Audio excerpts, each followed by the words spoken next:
అందరికీ నమస్కారం. ఈరోజు మనం వినబోతున్నాం శ్రీమద్ భగవద్గీత 3వ భాగం శ్రీ చాగంటి గారి ప్రవచనంలో. శుక్లాంబరధరం విష్ణుం శశివర్ణం చతుర్భుజం ప్రసన్నవదనం ధ్యాయేత్ సర్వవిఘ్నోపశాంతయేత్. గురుర్బ్రహ్మ గురుర్విష్ణుః గురుర్దేవో మహేశ్వరః గురుః సాక్షాత్ పరబ్రహ్మ తస్మై శ్రీ గురవే నమః. వ్యాసాయ విష్ణురూపాయ వ్యాసరూపాయ విష్ణవే నమో వై బ్రహ్మనిధయే వాసిష్ఠాయ నమో నమః.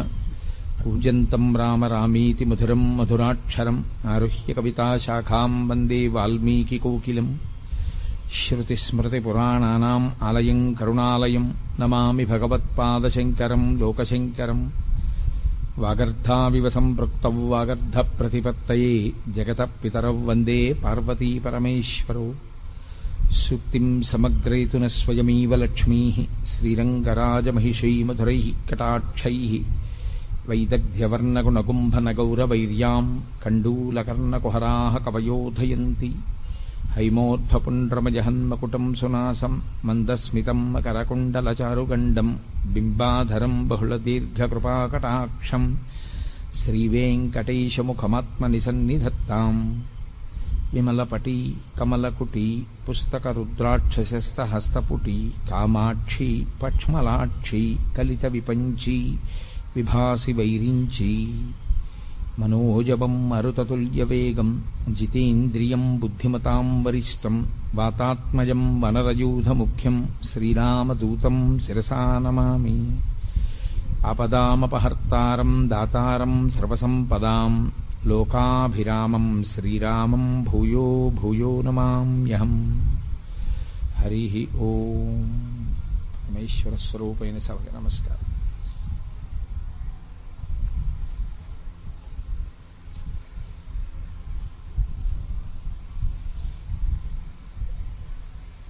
మీతో నేను మనవి చేశాను, మోహమునకు గురి అయినటువంటి అర్జునుడితో కృష్ణుడు మాట్లాడుతున్నాడు కాబట్టి అది గురు శిష్య సంవాద స్వరూపము. కాబట్టి ఉపనిషత్. గురువు శిష్యుడు మాట్లాడుకున్నదంతా ఉపనిషత్తు అవుతుందా అంటే, ధర్మం విషయంలో అర్జునుడు పొందినటువంటి వైక్లభ్యాన్ని దిద్దడానికి గురుస్థానంలో కూర్చున్నటువంటి కృష్ణ భగవానుడు మాట్లాడుతున్న మాటలు కనుక అది ఉపనిషత్ స్వరూపాన్ని పొందింది. నిన్న మీతో మనవి చేశాను, అర్జునుడి యొక్క మోహానికి మూల కారణం ఏదుందో ఆ మూల కారణాన్ని నివారణ చెయ్యాలి.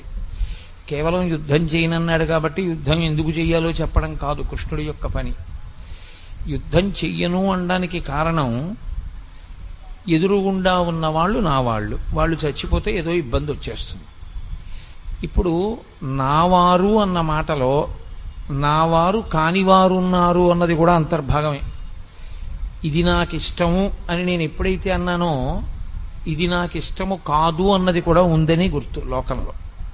తప్ప ఇది నాకు ఇష్టము అంటే అన్నీ ఇష్టము కాదు. పైగా ఇది నాకు ఇష్టము అని నేను ఎప్పుడైతే అన్నానో అప్పుడు నాకన్నా ఇంకోటి ఉంది అని గుర్తు. రెండవ వస్తువు కూడా ఉంది లోకంలో.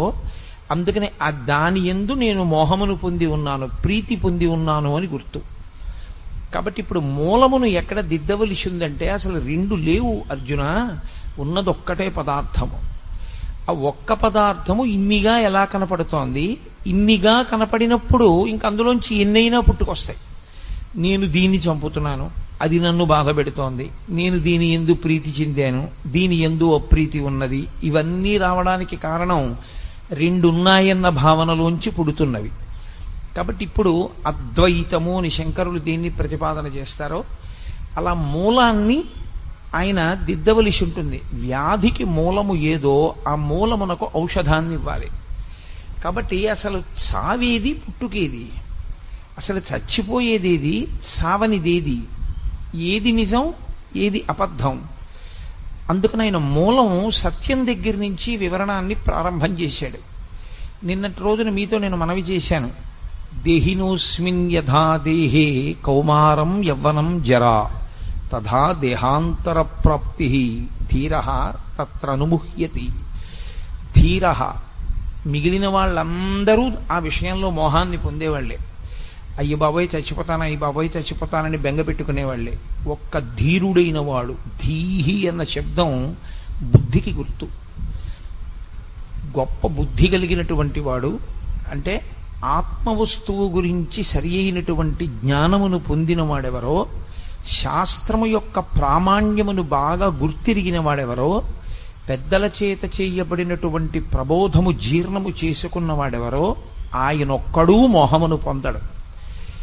దీని గురించి మోహమును పొందడు అంటే తథా దేహాంతర ప్రాప్తి, ఈ శరీరాన్ని విడిచిపెట్టి ఇంకొక శరీరాన్ని నేను పొందుతాను అన్న విషయంలో మోహాన్ని పొందడు. అసలు మిగిలిన వాటి విషయంలో అసలు నేనంటూ ఉన్నానని సరిపెట్టేసుకుంటాడు. బాల్యములో శరీరం ఉంది, తాను చూస్తున్నాడు తను బాల్యంలో ఉన్నాను, ఈ శరీరం యవ్వనంలో ఉంది కాబట్టి బాల్యం వెళ్ళిపోయింది చూస్తున్నాడు, యవ్వనం వెళ్ళిపోయింది వార్ధక్యం వచ్చింది చూస్తున్నాడు. కానీ ఈ మూడిటి యందు నేను అన్నది ఉంది. నేను లోపల ఉన్నాను, ఉండి ఇది బాల్యంలో ఉంది తెలుసుకుంటున్నాను, ఇది యవ్వనంలో ఉంది తెలుసుకున్నాను, ఇది వార్ధక్యంలో ఉంది తెలుసుకున్నాను. అయినా పెద్ద భయం లేదు, ఎందుకంటే పోన్లే వార్ధక్యం అంటే ఏముంది, జంతికలు తినలేను చెకోడీలు తినలేను అంతేగా పళ్ళు ఊడిపోతే. కానీ నేనంటూ ఉన్నాను కదా కాబట్టి ఓ ధైర్యం. చావంటే భయం ఎందుకో తెలుసా అండి? ఇది ఉండదు, ఇది ఉండదంటే నేను ఉండను. కానీ ఇది మారుతోందని తెలుసుకుంటున్న లోపల ఉన్న నేను ఏదుందో అది పరమసత్యం. అది దీన్ని విడిచిపెడితే మళ్ళీ ఇంకొక దాన్ని తొడుక్కుంటుంది, ఇంకొక శరీరంలోకి ప్రవేశిస్తుంది, ఈ శరీరాన్ని వదిలేస్తుంది, ఆ శరీరాన్ని పుచ్చుకుంటుంది. అనుభవం ఎక్కడి వరకు చెప్తోంది అంటే శరీరమునకు మార్పు ఉంటుంది అన్న విషయంలో సత్యం. ఏం పర్వాలేదు, బాల్యం వెళ్ళిపోయింది, యవ్వనం వచ్చింది, యవ్వనం వెళ్ళిపోయింది, వార్ధక్యం వచ్చింది ఒప్పుకుంటాడు. ఈ శరీరం పోయి ఇంకో శరీరం వస్తుందన్న విషయంలో మాత్రం నమ్మడు. ఎందుచేత నమ్మడు అంటే జ్ఞాపకంలో లేదు. ఇది బాగా పట్టుకోవలసినటువంటి విషయం. అనుభవంలోకి వేదాంతం రావడం ఇక్కడ ఉంటుంది. నీకు గుర్తుందా, ఈ శరీరాన్ని విడిచిపెట్టకముందు నువ్వు ఏ శరీరాన్ని విడిచిపెట్టావో నీకు జ్ఞాపకం ఉందా? నేను ఇవాళ ఈ శరీరంలో ఉన్నాను, నేను ఇంకా కొంతకాలం ఈ శరీరంలో ఉంటాను అని అనుకోండి. కానీ ఈ శరీరంలోకి నేను రాకముందు ఏదో ఒక శరీరాన్ని విడిచిపెట్టి ఉండాలి. నేను ఏ శరీరాన్ని విడిచిపెట్టి ఈ శరీరంలోకి వచ్చాను అది కూడా నాకు తెలుసు అనుకోండి. ఇంకా భయం ఎందుకు? నేను చెప్తాను. నేను 1959 సంవత్సరంలో పుట్టడానికి ముందు ఫలానా చోట ఫలానా శరీరం వదిలేశానండి, ఆ శరీరాన్ని అక్కడ వదిలేసి ఈ శరీరంలోకి వచ్చానండి అని చెప్తాను. ఇప్పుడు ఆ శరీరం వదిలి ఈ శరీరంలోకి వచ్చినట్టే ఈ శరీరం వదిలితే ఇంకో శరీరంలోకి ఎడతాను. ఏమిటి పెద్ద బాధ? అప్పుడు సంసారం ఉంటుందిగా, గొడవ లేదు.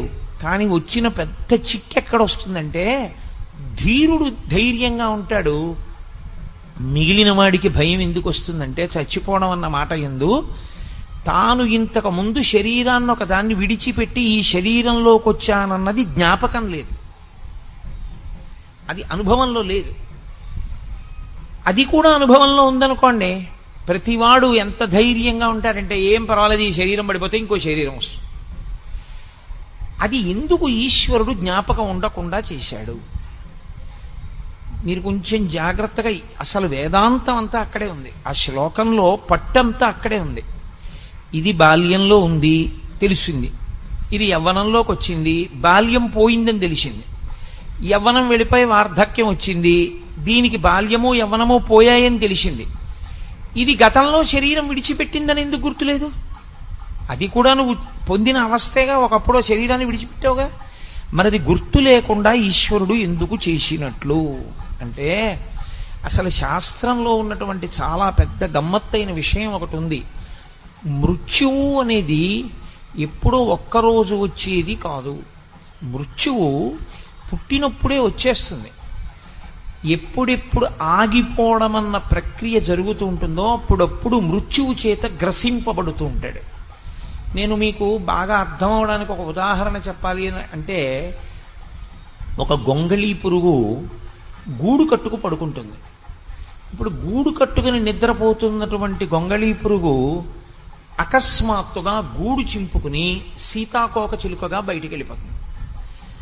గొంగళి పురుగు సీతాకోక చిలుకగా ఎప్పుడు మారిపోయింది, ఈ శరీరాన్ని ఎప్పుడు వదిలిపెట్టింది, ఆ శరీరాన్ని ఎప్పుడు పొందింది అని మీరు నన్ను అడిగారు అనుకోండి, హఠాత్తుగా ఏదో ఒక్క క్షణంలో అలా మారలేదు.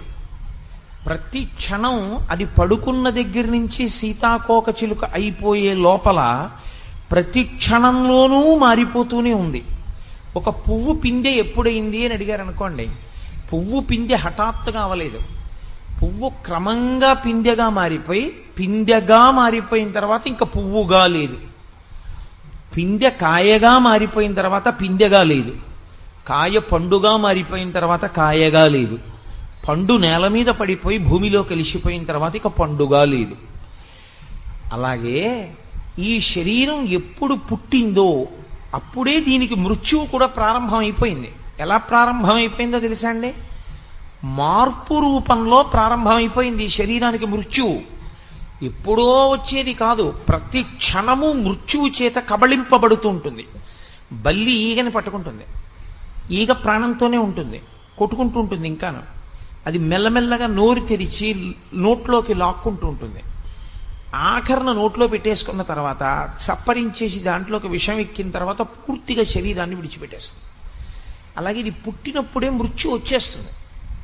ఇది మార్పు చెందుతోంది, ఒక్కొక్క అవస్థని దాటిపోతోంది అంటే మృత్యువుకి దగ్గరికి వెళ్ళిపోతూ ఉంటుంది.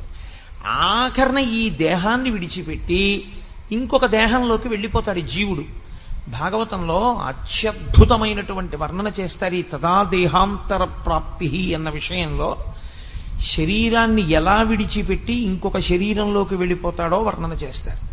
సరే, నేను ఆ విషయాన్ని ప్రస్తావించే ముందు మీతో ఒక మాట చెప్పవలసి ఉంటుంది. దీనికి బాల్యమును చూసింది, యవ్వనమును చూసింది, వార్ధక్యమును చూసింది, కానీ గతంలో ఇది శరీరం విడిచిపెట్టింది అన్న విషయం ఎందుకు జ్ఞాపకంలో లేదు జీవుడికి? ఎందుకు ఈశ్వరుడు అది జ్ఞాపకం లేకుండా చేశాడు? అది కూడా జ్ఞాపకం ఉంటే మనకి చాలా భయం పోతుందిగా. వచ్చిన గొడవ ఏమిటి అంటే, మీరు ఒకటి బాగా జ్ఞాపకం పెట్టుకోవాలి, అనుబంధములన్నీ జీవునివే కానీ శరీరానివి కావు. నేను అనబడే పదార్థం ఈ లోపల ఉన్నంతసేపే నా కూతురు నాన్నగారు ఉన్నారు అంటుంది.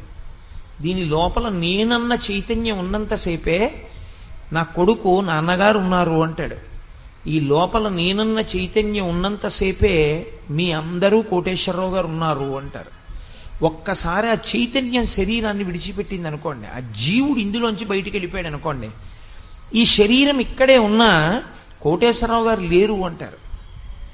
ఎందుచేత అంటే జీవుడు వెళ్ళిపోయాడు అందులోంచి. అనుబంధములన్నీ ఎవరివి అంటే జీవుడివే. కాబట్టి ఇప్పుడు జీవుడికి తాను ఏ శరీరం విడిచిపెట్టాడో జ్ఞాపకం ఉందనుకోండి, అనుబంధములు కూడా జ్ఞాపకం ఉండిపోతాయి.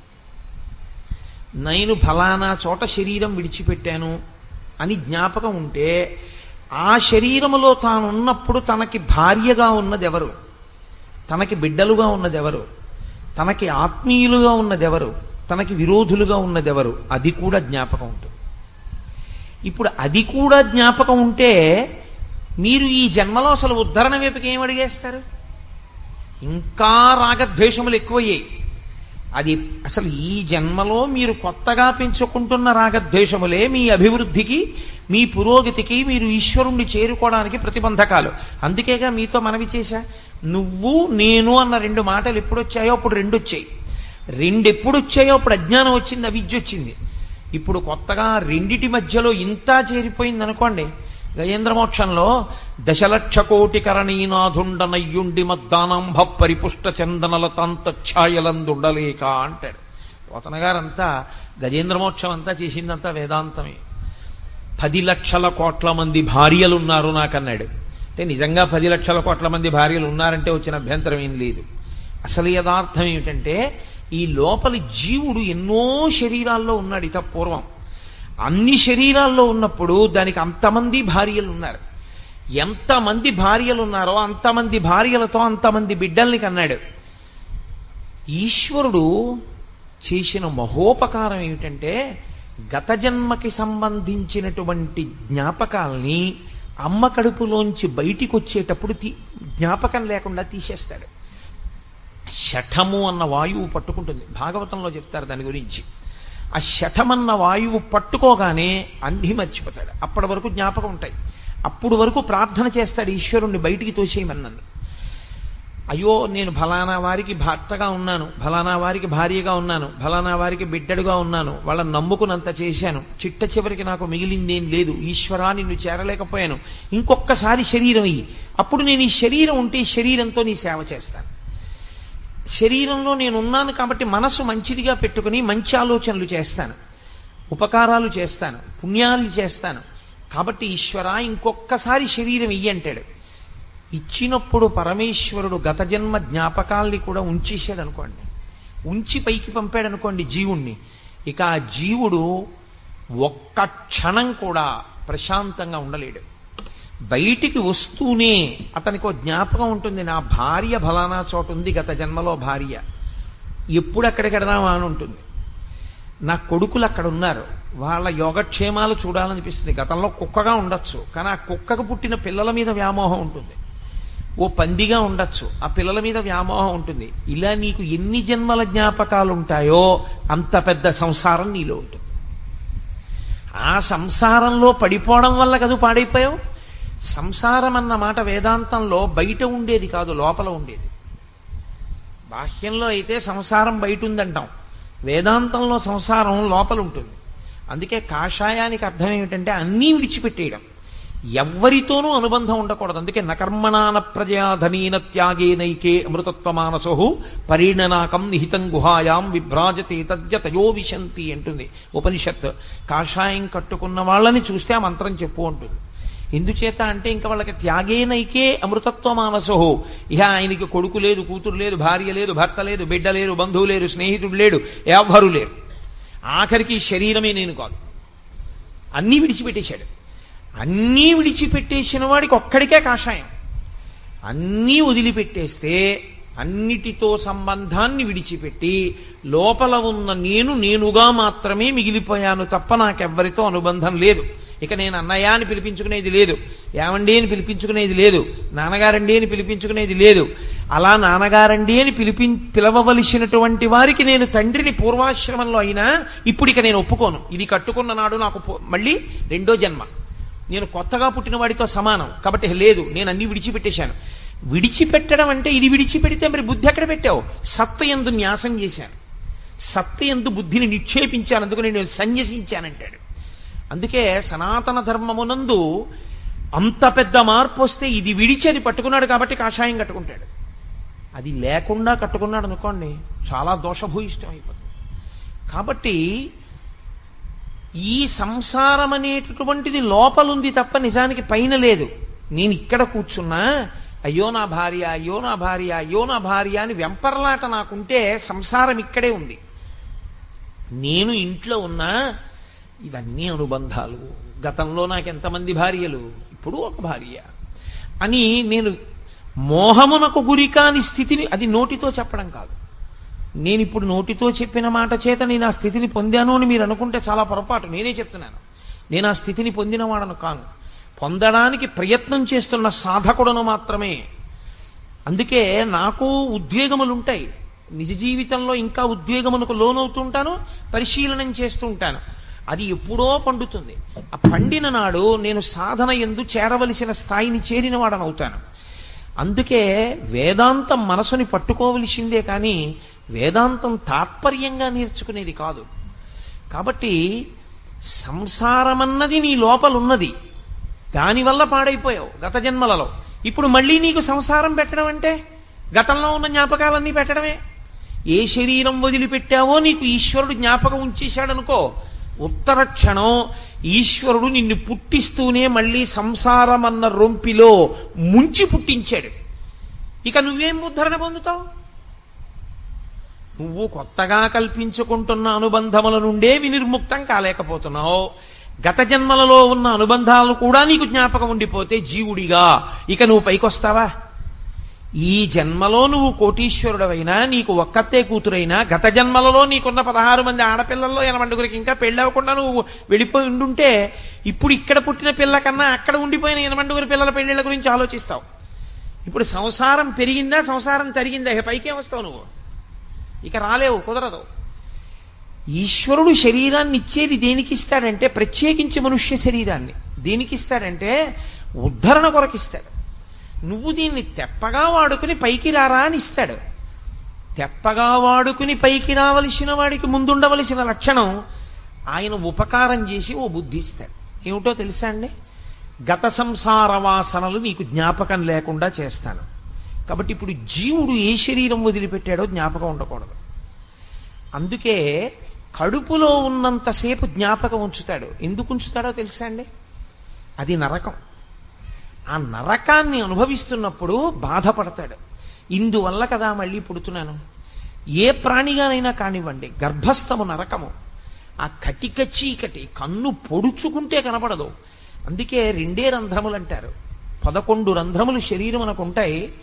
ఒక రంధ్రం తెరుచుకుంటే వెనక్కి రాడు, ఒక రంధ్రం మూసుకుంటే మళ్ళీ లోకంలోకి వస్తాడు. నాభీరంధ్రం తెరుచుకుని ఉన్నంతసేపు అమ్మ కడుపులో అమ్మ తిన్నది తన శరీరంలోకి ఎడుతూ ఉంటుంది. బయటికి వచ్చేసిన తర్వాత నాభి కోసేస్తే నాభీరంధ్రం మూతపడిపోతుంది. ఇంకా నాభిలోంచి ఏది శరీరంలోకి వెళ్ళదు. నాభి మూతపడిపోయి ఉండిపోతే బొడ్డు ఊడిపోయిందంటారు. మూత పడిపోయింది అనుకోండి నాభీరంధ్రం, ఇక అందులోంచి వెళ్ళేది లేదు. అంటే శరీరాన్ని పొందడం పూర్తయిపోయిందని గుర్తు. మళ్ళీ బయటికి వెళ్ళిపోయేటప్పుడు ఈ శరీరంలోంచి గొప్ప సాధన చేసినవాడు ఇక రాడని గుర్తు ఏమిటంటే, ఆఖరి సమయంలో, ప్రాణోత్క్రమణం అయ్యే సమయంలో నిర్భయంగా ఇన్నిసార్లు శరీరాలు విడిచిపెట్టి శరీరాలు పొందాను, ఇక నేను శరీరాన్ని పొందను, నాకొద్దు అని పరమేశ్వరుణ్ణి ధ్యానం చేస్తూ మనసు ఈశ్వరుని యందు నిలబెడతాడు. ఆ నిలబెట్టిన కారణం చేత ఈ శరీరము పడిపోతున్నా తాను సాక్షిగా నిలబడతాడు. అలా సాక్షిగా నిలబడిన వాడెవరో వాడు మాత్రమే వెళ్ళే ద్వారం ఒకటి ఉంటుంది. అలా యోగమునందు వెళ్ళిపోయాడని గుర్తేమిటంటే, ఊర్ధ్వముఖ చలనము చేసి బ్రహ్మరంధ్రమును భేదించుకుని పైకెడతాడు. ఇక్కడ చిట్లుతుంది.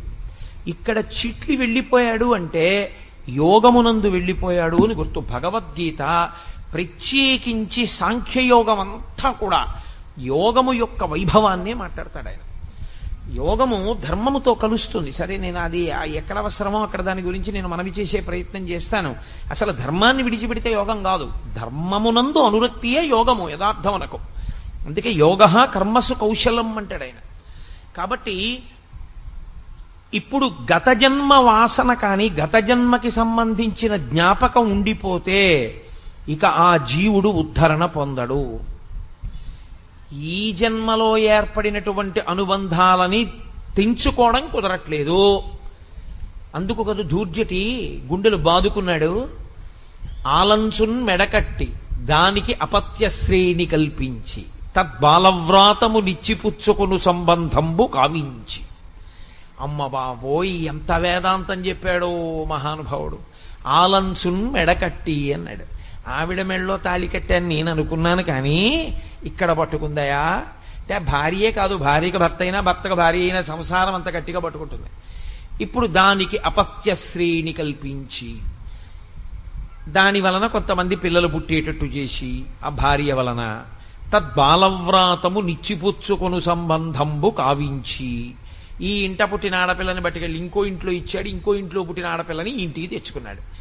60 ఏళ్ళు వచ్చాక నేను చేసింది ఏమిటి అని వెనక్కి తిరిగి చూస్తే, ఓ కొడుకుని కని కూతుర్ని తెచ్చుకున్నాను, ఓ కూతుర్ని కని ఇంకో ఇంటికి పంపించాను, దానివల్ల అల్లుడు వచ్చాడు, దీనివల్ల కోడలు వచ్చింది. ఇది నీ సాధించింది. దీనికి అనుబంధంగా మళ్ళీ కొన్ని అనుబంధాలు ఏర్పడ్డాయి తప్ప సాధనలో నేనేం చేశాను ఈ శరీరంతో? ఏమీ లేదు, సున్నా. ఈ అనుబంధాలే ఆఖరికి కొంప ముంచేస్తాయి మళ్ళీ. కాబట్టి తదా దేహాంతర ప్రాప్తి, ఇది జీవుడికి ఉన్న లక్షణం. శరీరాన్ని మళ్ళీ పొందుతాడు, కానీ అది నీకు జ్ఞాపకంలో లేదు, అనుభవంలో లేదు. అనుభవంలో లేకపోవడం వల్ల వచ్చిన పెద్ద భయం ఏమొచ్చిందంటే, శాస్త్రాన్ని ప్రమాణంగా తీసుకుని ఒరే ఈ శరీరం వదిలినా ఇంకో శరీరాన్ని పొందుతాన్రా అన్న ధైర్యం కూడా లేదు. అసలు ఇంకొక శరీరాన్ని పొందుతానన్న ధైర్యం కాదు, ఆ కోరిక ఉంచుకోకూడదు. అసలు ఆ కోరిక ఉండడం మొదటి తప్పు. సరే అంత దూరం ఎక్కడ వెళ్ళిపోతానులేండి, కుదరదు, కనీసం మళ్ళీ మనుష్య జన్మలోకి వచ్చి శాస్త్రం చదువుకునేంత మంచి ప్రయోజనం కలిగితే చాలు అంటావా? నీకు మళ్ళీ శరీరం రాదనుకుని వ్యామోహపడ్డం పెద్ద తప్పు. తథా దేహాంతర ప్రాప్తి ధీర తత్రనుముహ్యతి. ధీరులైన వారు దాని గురించి మోహాన్ని పొందరు అర్జున. నువ్వేమిటి ఇప్పుడు వాళ్ళందరూ చచ్చిపోతారు చచ్చిపోతారు చచ్చిపోతారు అని గుండెలు బాధేసుకుంటున్నాయేమిటి? వాళ్ళు చచ్చిపోవడం అనేటటువంటిది శరీరం పడిపోతుంది, వాళ్ళు మళ్ళీ వచ్చేస్తారు ఇంకో శరీరంలోకి. నీకెందుకంత బెంగ? నువ్వు పడగొట్టకపోతే పడదనుకుంటున్నావా? పడిపోతుంది. పడిపోయింది రాదనుకుంటున్నావా? వస్తుంది. చిత్రం ఏమిటో తెలుసా? ఇక్కడ ఒక ప్రశ్న వస్తుంది వేదాంతంలో. మరి ఎందుకండి అసలు ఈశ్వరుడి శరీరాలు ఇస్తుండడం? ఏదో ఒక గొడవ తేల్చేస్తే అయిపోతుంది కదా. మళ్ళీ శరీరం ఇవ్వకుండా, ఏమయ్యా నీకోసారి శరీరం ఇచ్చాను నువ్వు సరిగ్గా ఉపయోగించలేదు, గుణపాల మీద ఎక్కించేస్తాడో గొడ్డలతో కొట్టేస్తాడో ఏదో చేసేనివ్వండి, అయిపోయింది, అక్కడతో దరిద్రం వదిలిపోయింది. లేదా తనలో కలిపేసుకున్నాడా? కలిపేసుకోమనండి, రెండే. మళ్ళీ శరీరం ఇస్తూ ఉండడం, మళ్ళీ చెయ్యి అంటూ ఉండడం, మళ్ళీ మనం కింద పడుతుండా మీద పడుతుండా, మళ్ళీ కింద పడ్డావు మీద పడ్డామని మళ్ళీ మళ్ళీ తీసుకొచ్చి మళ్ళీ శరీరం ఇస్తుండా. ఏమిటండి అల్లరంతా? ఎందుకు ఈశ్వరుడు ఈ శరీరం ఇవ్వడం అంటే మీరు ఒక్క విషయం జ్ఞాపకం పెట్టుకోవాలి. మనం శాస్త్రమును ప్రమాణంగా తీసుకుని మాట్లాడకపోతే, శాస్త్రమునందు సరి అయినటువంటి నిష్ట లేకపోతే, సరి అయినటువంటి సమర్థత కలిగిన గురువు దగ్గర శాస్త్రాధ్యయనం చేయకపోతే, బురదపాము లాంటి గురువు గారి నోట్లో పడ్డ పెద్ద కప్పలా పడిపోయి ఉండిపోతే వచ్చే పెద్ద ఇబ్బంది ఏమిటొస్తుందో తెలుసా అండి? శాస్త్ర పరిజ్ఞానమునందు పరిపక్వత ఏర్పడదు. ఏర్పడకపోతే సంధి ప్రలాపం అంటారు. అలాంటి మెట్ట వేదాంతం ప్రశ్నలు వస్తాయి. ఈశ్వరుడు ఎందుకు ఇచ్చాడు శరీరాన్ని? మొట్టమొదట అసలు చెప్పవలసిన విషయం ఏమిటంటే, ఈశ్వరుడు మీకు శరీరమును ఇవ్వలేదు. ఈశ్వరుడు మీకు శరీరం ఇచ్చాడనుకున్న మీ సిద్ధాంతమే దోషభూయిష్టం. ఈశ్వరుడికి దాని యందు స్వాతంత్ర్యము లేదు. ఈశ్వరుడు ఇవ్వడు, ఆయన పెట్టుకోలేదు తన మీద. నేను మీకు ఈ శరీరాన్ని ఇస్తాను అని ఎక్కడా ప్రమాణం చేయడు. భగవద్గీత కాదు, మీరు సనాతన ధర్మమునందు వాంగ్మయాన్నంతటినీ చూడండి, ఇది మాత్రము ఈశ్వరుడు అనడు. ఎందుకు నేను ఈ మాట ఇంత నొక్కి చెప్తున్నానో తెలుసా అండి? ఒక్క సనాతన ధర్మమునందు మాత్రమే పునర్జన్మ సిద్ధాంతం ఉంది. మిగిలిన ఏ విశ్వాసమో పునర్జన్మ సిద్ధాంతమును అన్నీ అంగీకరించవు. ఎవరు పునర్జన్మ సిద్ధాంతాన్ని అంగీకరిస్తారో వారొక్కరే బొట్టు పెట్టుకుంటారు. బొట్టు పెట్టుకోరు అంటే మనం గుండెలు బాధేసుకోక్కర్లేదు.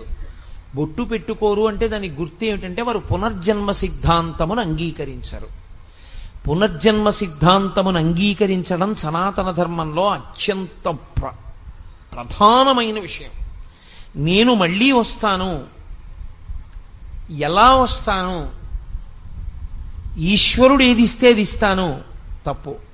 ఈశ్వరుడు ఇవ్వడు. మరి దేనివల్ల వస్తాను?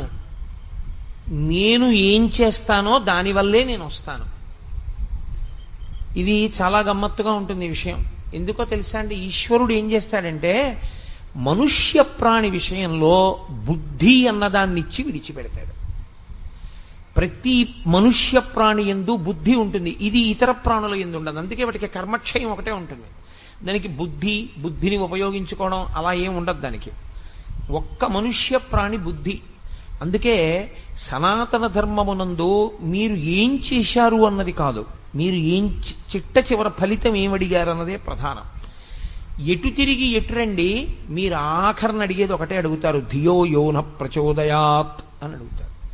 మా బుద్ధులు ప్రేరేపింపబడుగాక.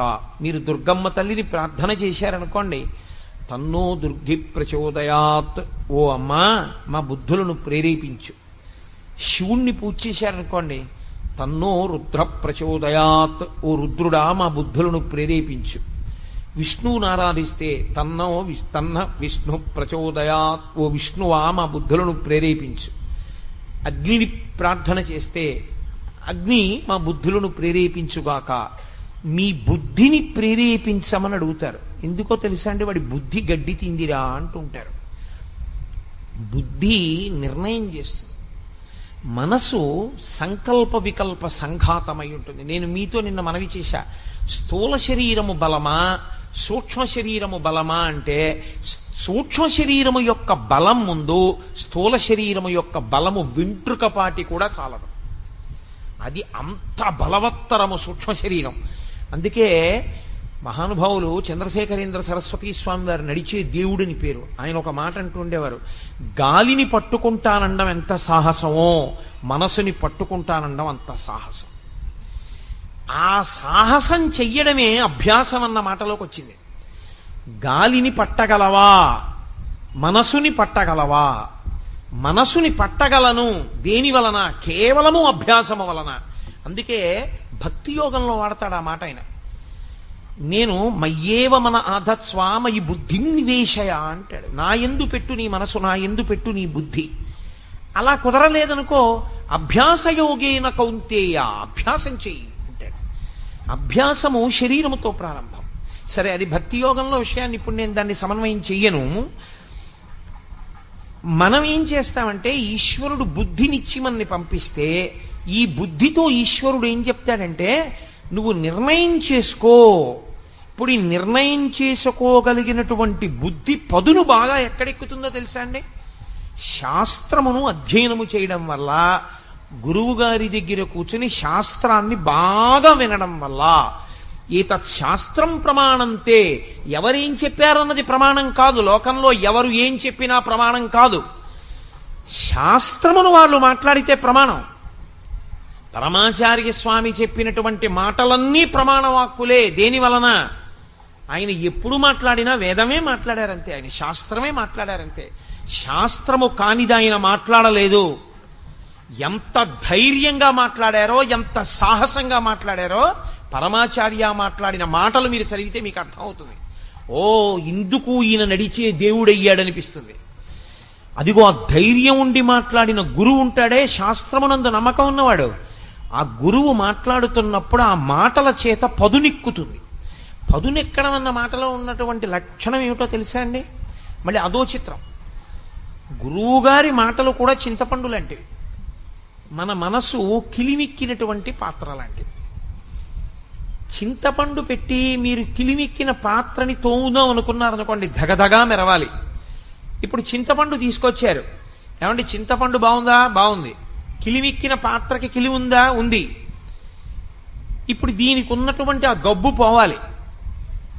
ఈ చింతపండుతో ఈ పాత్రని తోమవచ్చు, పులుసులోనూ వేసుకోవచ్చు. ఏమైనా అభ్యంతరమా మీకు? పాత్రను తోమకుండా పులుసులో వేసాను, అభ్యంతరమా? అభ్యంతరం కాదు. పాత్రకి కిలి ఉంది. ఇప్పుడు నేను ఈ చింతపండు పట్టుకొచ్చి తోమాను. తోమిన తర్వాత పాత్ర మెరుస్తోంది.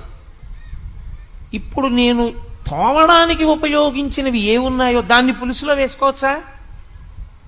కుదరదు. అలాగే గురువుగారి మాటలు వినడం వల్ల మీరు చిత్తశుద్ధికి చేసేటటువంటి కర్మలు ఏ ఉన్నాయో ఆ కర్మలను కూడా జ్ఞానోపలబ్ధి కొరకు ఒక స్థాయిలో విడిచిపెట్టి నించవలసి ఉంటుంది. అక్కడ వస్తుంది కర్మపరిత్యాగం. అప్పటి వరకు అసలు రానే రాదు, అది తెలియదు. ఆ జ్ఞానం అంకురించే వరకు ఎందుకు కర్మఫల పరిత్యాగం చేసి తాను సాక్షిగా నిలబడిపోగలిగిన స్థితికి వెళ్ళిపోతాడో అర్థం కాదు. అదంత అసలు చెప్పడం కూడా అంత తేలిక కాదు. చాలా కష్టం ఆ స్థాయి గురించి మాట్లాడడం. అందుకే ఈశ్వరుడు బుద్ధినిచ్చాడు. ఇది ఎంత పదును పెడితే అంత బాగా కోస్తుంది. ఇప్పుడు ఈ బుద్ధి పదునెక్కడం అన్నది దేని మీద ఉంటుందో తెలుసా అండి? అది క్రమక్రమంగా దానికి తగలకూడనివి తగలడం వల్ల అది తుప్పడుతుంది. ఏవి తగులుతుంటాయి బుద్ధి మీద అంటే, మనసు యొక్క ప్రకోపం బాగా తగులుతుంది. ఈ మనసుకున్న లక్షణం ఏమిటో తెలుసా అండి? దీనికి ఎప్పుడు రుచి కావాలి. వేదాంతం అలాగే ఉంటుంది. మరి నేను భాగవతం చెప్పినట్టో రామాయణం చెప్పినట్టో ఉండదు.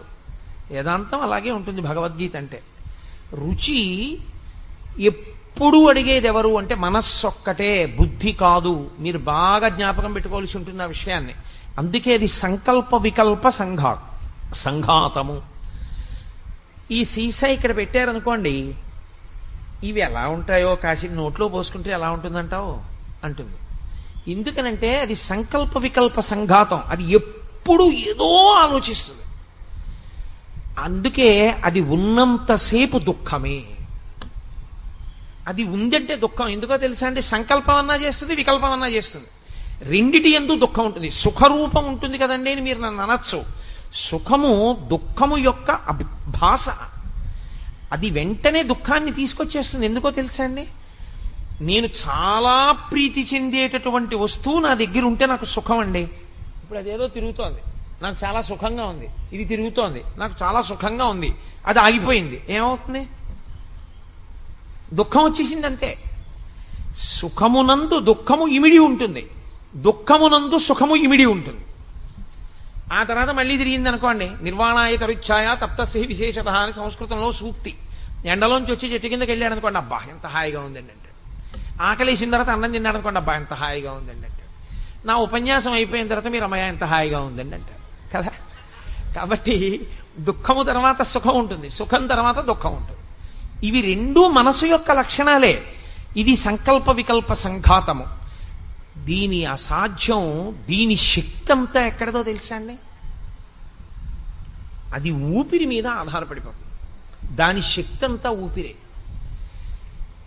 చిత్రం ఏమిటంటే, ఏమండి నా రెటీనా చూపించండి అని మీరు అడిగారు అనుకోండి. కంటి లోపల ఎక్కడో వెనకాతల ఉన్న రెటీనాని నేను ఒక యంత్రం ముందు కూర్చుంటే డాక్టర్ చూపించచ్చు స్క్రీన్ మీద, ఇదిగో మీ రెటీనా అని చూపిస్తాడు. నా గుండె చూపించండి అని అడిగాను అనుకోండి, నేను ఒక ప్రత్యేకమైన స్కానర్ దగ్గర కూర్చుంటే ఇదిగో మీ గుండె కోటేశ్వరారని చూపిస్తారు. నాకు ఒకప్పుడు కంఠం పాడైంది. అంటే కంఠం పాడడం అంటే ఎక్కడికో వెళ్ళి తినకూడని పదార్థం తినేశాను. నాకేం తెలుసు వాళ్ళు అటువంటి నూనెతో పెడతారు అన్నమని. వాళ్ళు పెట్టకూడని నూనెతో నాకు అన్నం పెట్టారు వంట చేసి పెడితే నా కంఠం పోయింది. నా కంఠం పోతే నేను డాక్టర్ గారి దగ్గరికి వెళ్ళాను. వెడితే ఆయన నన్ను ఒక యంత్రం ముందు కూర్చోబెట్టి ఓసారి మీ కంఠం చూసుకోండి అన్నారు. ఎదురుగుండా నా కంఠం కనబడింది. ఎర్రటి మాంసపు ముద్ద మీద పూర్తిగా తొరకలు, పెరుగు మీద పాల మీద తొరకలు పడితే ఎలా ఉంటాయో అలా పట్టేసింది తొరకలాగా. ఇది మీకు కనపడుతున్నది. ఈ తొరక ఎక్కడి వరకు పట్టిందో తెలుసా? ఇక్కడి నుంచి ఇక్కడి వరకు తొరక కట్టింది. ఈ తొరకంతా ఏమిటో తెలుసా? మీరు తినకూడనటువంటి నూనెతో, అత్యంత చవకబారు నూనెతో మీకు అన్నం పెట్టారు వారం రోజులు మీరు ఉపన్యాసాలకు వెళ్ళినప్పుడు. ఆ నూనె ఏమైపోయిందంటే ఇక్కడికి వచ్చి తొరక కట్టేసి వాయువుని వాక్కుగా మారనివ్వట్లేదు, మారనివ్వకుండా అడ్డేస్తోంది. ఇప్పుడు ఇదంతా కూడా పోవాలి. ఇది పోవడానికి ఔషధులు ఇస్తున్నాను. అవి తింటే ఈ తొరకంతా కరిగిపోతుంది. కరిగిపోయాక మీ కంఠం మీకు వస్తుందన్నాడు ఆయన. నా కంఠం నేను చూసుకున్నానా లేదా? నా శబ్దపేటికతో సహా ఆ రోజు నేను చూసుకున్నాను. నా మనస్సుని చూపించండి అని నేను ఏ డాక్టర్నన్నా అడిగాను అనుకోండి, చూపిస్తారా? ఎవ్వరూ చూపించలేరు. ఎందుకో తెలుసా అండి? మనసు మీ చేత చూడబడేది కాదు, కానీ అదే మిమ్మల్ని నడిపిస్తూ ఉంటుంది. దానికి వచ్చిన లక్షణం ఏమిటంటే అది సంకల్ప వికల్ప సంఘాతం. అది అస్తమానం ఏదో ఒక ప్రతిపాదన పట్టుకొస్తుంది. అది ఖాళీగా ఉండు, వద్దు అల్లరి చేయకు, గొడవ చేయి, కూర్చో, ఏం చెప్పకు, అలా ఉండు అని మీరు అన్నారనుకోండి, వెంటనే అలాగే అని మళ్ళీ వెంటనే అలా ఉండమన్నావు కదా చూసావా, పూర్వం కూడా ఒక ఆయన ఇలాగేనేవాడు అని మళ్ళీ ఏదో మొదలెడుతుంది. అసలు మీరు మనస్సుని ప్రశాంతంగా ఉంచడం అన్నది సాధ్యము కానీ కాదు. ఇది ఎప్పుడైతే సాధ్యం కాదో మీరు ఆ విషయాన్ని గుర్తుపెట్టుకోవాలి. దానికి స్వాతంత్ర్యం అలవాటు అవ్వడం అన్నది ఎప్పటి నుంచి వచ్చిందో తెలుసా అండి? ఇప్పటిది కాదు ఆ స్వాతంత్ర్యం. కొన్ని కోట్ల జన్మల క్రితం నుంచి మీరు అలవాటు చేశారు నీ ఇష్టం వచ్చినట్టు తిరిగని. వెనకటికి ఒక ఆయన కొడుకు ఎవరో ఒక అమ్మాయిని ప్రేమించానని చెప్పాడు. ఏం చెప్పాలి బుద్ధున్న తండ్రి అయితే? తప్పురా, తండ్రిరా నిర్ణయించాలి, నువ్వు ప్రేమించడం ఏమిటిరా, తప్పు, అలా చేయకూడదని చెప్పాలి. ఒరే, ప్రేమించిన అమ్మాయి చుట్టూ తిరగడానికి ఓ మోటార్ సైకిల్ ఉంటే బాగుంటుందిరానో మోటార్ సైకిల్ కొనిపెట్టాడు. కొనిపెట్టిన తర్వాత వాడు ఆ అమ్మాయిని ప్రేమించాడు, పెళ్లి చేసుకున్నాడు. ఇప్పుడు ఆయన వేరు కారణాలకు ఏడుస్తున్నాడు. ఏమిటి ఉపయోగం? నిన్ను మోటార్ సైకిల్ కొనిపెట్టమని ఎవరు చెప్పారు? స్వేచ్ఛా స్వాతంత్రం ఇచ్చావు, ఇప్పుడు నువ్వు అనుభవిస్తున్నావు. అలా స్వేచ్ఛ ఇచ్చేసాం మనసుకి మనం. దాన్ని మన అదుపులో ఉంచుకోవడం అంటే బుద్ధి దాన్ని అదుపులో పెట్టడం కలిగినటువంటి శక్తి నుంచి అది తప్పుకుంది. అది సర్వస్వతంత్రం అయిపోయి దాని పని ఏమిటంటే బుద్ధి చెప్పాక మనం చేద్దామనడం దానికి అలవాట్లేదు. నేను చెప్తూనే ఉంటాను, ఒక్కొక్కసారి బుద్ధిని వంచేస్తాను. అని అది ఏం చేస్తుందంటే చెబుతూనే ఉంటుంది. వద్దు, తప్పు, అలా చేయకూడదంటుంది బుద్ధి. అలా అంటారు కానండి, ఏం పర్వాలేదా, అలా అక్కడ చూడండి వాళ్ళు చేయలేదా, ఇలా వీళ్ళు చేయలేదా, ఏమిటి తప్పు? లోకంలో చాలామంది ఉన్నారు తెలుసా అండి, ఇది తప్పని తెలిసి చేస్తుంటారు. నాకు మొన్ననే రైల్లో ఒక ఆవిడ కనబడ్డారు. నేను నెల్లూరు నుంచి వస్తుంటే ఆవిడ నాతో అన్నారు, నేను వెళ్ళిన శివాలయాల్లో కల్లా అర్చకులు ఎప్పుడైనా పక్కకి వెళ్ళగానే లోపలికి వెళ్ళి శివలింగాన్ని కౌగిలించుకుంటానన్నారు. ఎందుకు అలాగని అడిగాను నేను. అడిగితే ఆవిడ అన్నారు, నేను అలా చేయకుండా ఉండలేను అన్నారు నాతో. అలా చేయకుండా ఉండలేను అన్నప్పుడు చేయకుండా ఉండాలి, అలా చేయకూడదని మీకు తెలియదా అన్నాను. అంటే చేయకూడదని నాకు తెలుసు అన్నారు. అందుకే నేను రమణాశ్రమానికి వెళ్ళినప్పుడు నన్ను అందరూ ఎన్ని శివలింగాలు పాడు చేసామని అడుగుతుంటారు అన్నారు ఆవిడ. అంటే అలా శివాలయంలోకి వెళ్ళి ఒక ఆడది శివలింగాన్ని కౌగలించుకోవడం అనేటటువంటిది ధర్మ విరుద్ధమని, అలా చెయ్యకూడదని, దాన్ని శాస్త్రం అంగీకరించదని, శాస్త్రము ప్రమాణం తప్ప మన బుద్ధులు ప్రమాణాలు కావని, ప్రమాణం చెప్పవలసిన శాస్త్రమే తప్ప నేను కాదని ఆవిడికి తెలుసు. శ్రీశైలం లింగాన్ని కౌగిలించుకో, ఎందుకంటే అది సాక్షాత్తుగా ధూళి దర్శనాన్ని అనుమతించిన లింగం. అనుమతించని లింగాలన్నీ వెళ్ళి కౌగిలించుకోవడం ఏమిటి అంటే, నేను ఏదో కారణం మీద అర్చకుడు కాస్త పక్కకి వెళ్ళే వరకు అక్కడే ఉండి ఆయన అలా వెళ్ళగానే లోపలికి వెళ్ళి కౌగిలించుకుంటానండి అన్నారు. ఆవిడేమీ పనికి మాలిన వ్యక్తి కాదు, చాలా భక్తురాలు. అసలు ఆవిడికి కొన్నాళ్ళు పోయాక పిహెచ్డీ ఇస్తారేమో అని నాకు అనుమానం. ఆవిడంత గొప్ప పని ఒకటి చేస్తున్నారు ఈ మధ్యకాలంలో. మరి ఆవిడ అలా చేయడం ఏమిటి అలాగా అంటే, మనసు యొక్క బలహీనతని ఆవిడ దాటలేకపోతోంది. అలా పట్టుకోకూడదు శివలింగాన్ని అని తెలుసున్నా ఆవిడ మనసు అదే చెప్తుంటుంది, పట్టుకో పట్టుకో పట్టుకో అని చెప్తుంటుంది. బుద్ధి పట్టుకోకూడదు పట్టుకోకూడదు అని చెప్తుంటుంది, కానీ బుద్ధిని నిర్ణయం చెయ్యనివ్వదు, బలహీనం చేసి మనసు బలవత్తరం అవుతుంటుంది. ఈ అవడంలో దానికి వచ్చిన లక్షణం ఏమిటో తెలుసా అండి, అది ప్రాణం మీద ఆధారపడుతుంది. మీ ప్రాణము ఊపిరి మీద ఆధారపడుతుంది. ఊపిరి ఆయుర్దాయం ఉన్నంత కాలం ఉంటుంది. ఆయుర్దాయం ఎంతకాలం ఉంటుంది? ఈశ్వరుడి శాసనం అయ్యే వరకు ఉంటుంది. ఈశ్వరుడు శాసనం ఎంతవరకు ఉండాలని చేస్తాడు? ప్రారంధం అయిపోయే వరకు ఉండమని చేస్తాడు. నువ్వు ఇన్ని పనులు చేయాలని ఉంటుంది ఈశ్వర శాసనంలో. అవి అయిపోయాయి అనుకోండి, వయసుతో సంబంధం ఉండదు, తీసేస్తాడు ఈశ్వరుడు. అయిపోయింది, వచ్చేయి అంటాడు. కాబట్టి ఆయన ఇచ్చిన ఆయుర్దాయంలో నువ్వు చేసేయాలంతే, ప్రారంధ కర్మలు అనుభవిస్తూ ఉండాలి. ఇప్పుడు ఈ మనసు ఏం చేస్తుందంటే, ఇది ఊపిరి మీద ఆధారపడుతుంది కాబట్టి చిట్ట చివరి ఊపిరి వరకు అది ఉంటుంది. మీరు ఇది బాగా జ్ఞాపకం పెట్టుకోవాలి. అది ఏం చేస్తుందంటే, ఊపిరి బాగా తీయగలిగిన నాళ్ళు దాని పని ఏం చేస్తుందంటే రుచి అడుగుతూ ఉంటుంది. రుచి అంటే సంస్కృతంలో వేదాంతమునందు రుచి అంటే నాలుకతో తినే రుచి కాదు, అనుభవమును అడుగుతుంది.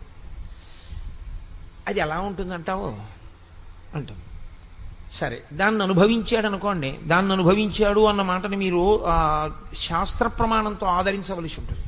దాన్ని అనుభవించాడు అంటే నా ఉద్దేశంలో ఏంటంటే, ఏదో పులిహార తినాలనుంది, పులిహారని తిన్నాడు అని, అంతకన్నా హేయమైన మాట నేను మాట్లాడటం లేదు అని మీరు గుర్తించవలసి ఉంటుంది. ఏవి ఆ పరిధిలోకి వచ్చినా నేను అలా ప్రయోగించట్లేదు. పులిహార తినేశాడు, రుచి అది ఏం చేస్తుందో తెలుసా అంటే, నాలుక ఇది ఇలా ఉంటుంది పులిహార అనగానే వాసన రికార్డ్ చేస్తుంది. ఇది మనసుకున్నటువంటి బలవత్తరమైన శక్తి. అందుకే మనసులో కొన్ని భాగములు పడుకుంటాయి. ఎప్పుడు మనసు అంతా లేచి ఉండదు అని చెప్తారు మనస్తత్వ శాస్త్రవేత్తలు. శంకరాచార్యుల వారి కన్నా మనస్తత్వ శాస్త్రవేత్తలు అసలు. అది ఏం చేస్తుందంటే రికార్డ్ చేస్తూ ఉంటుంది.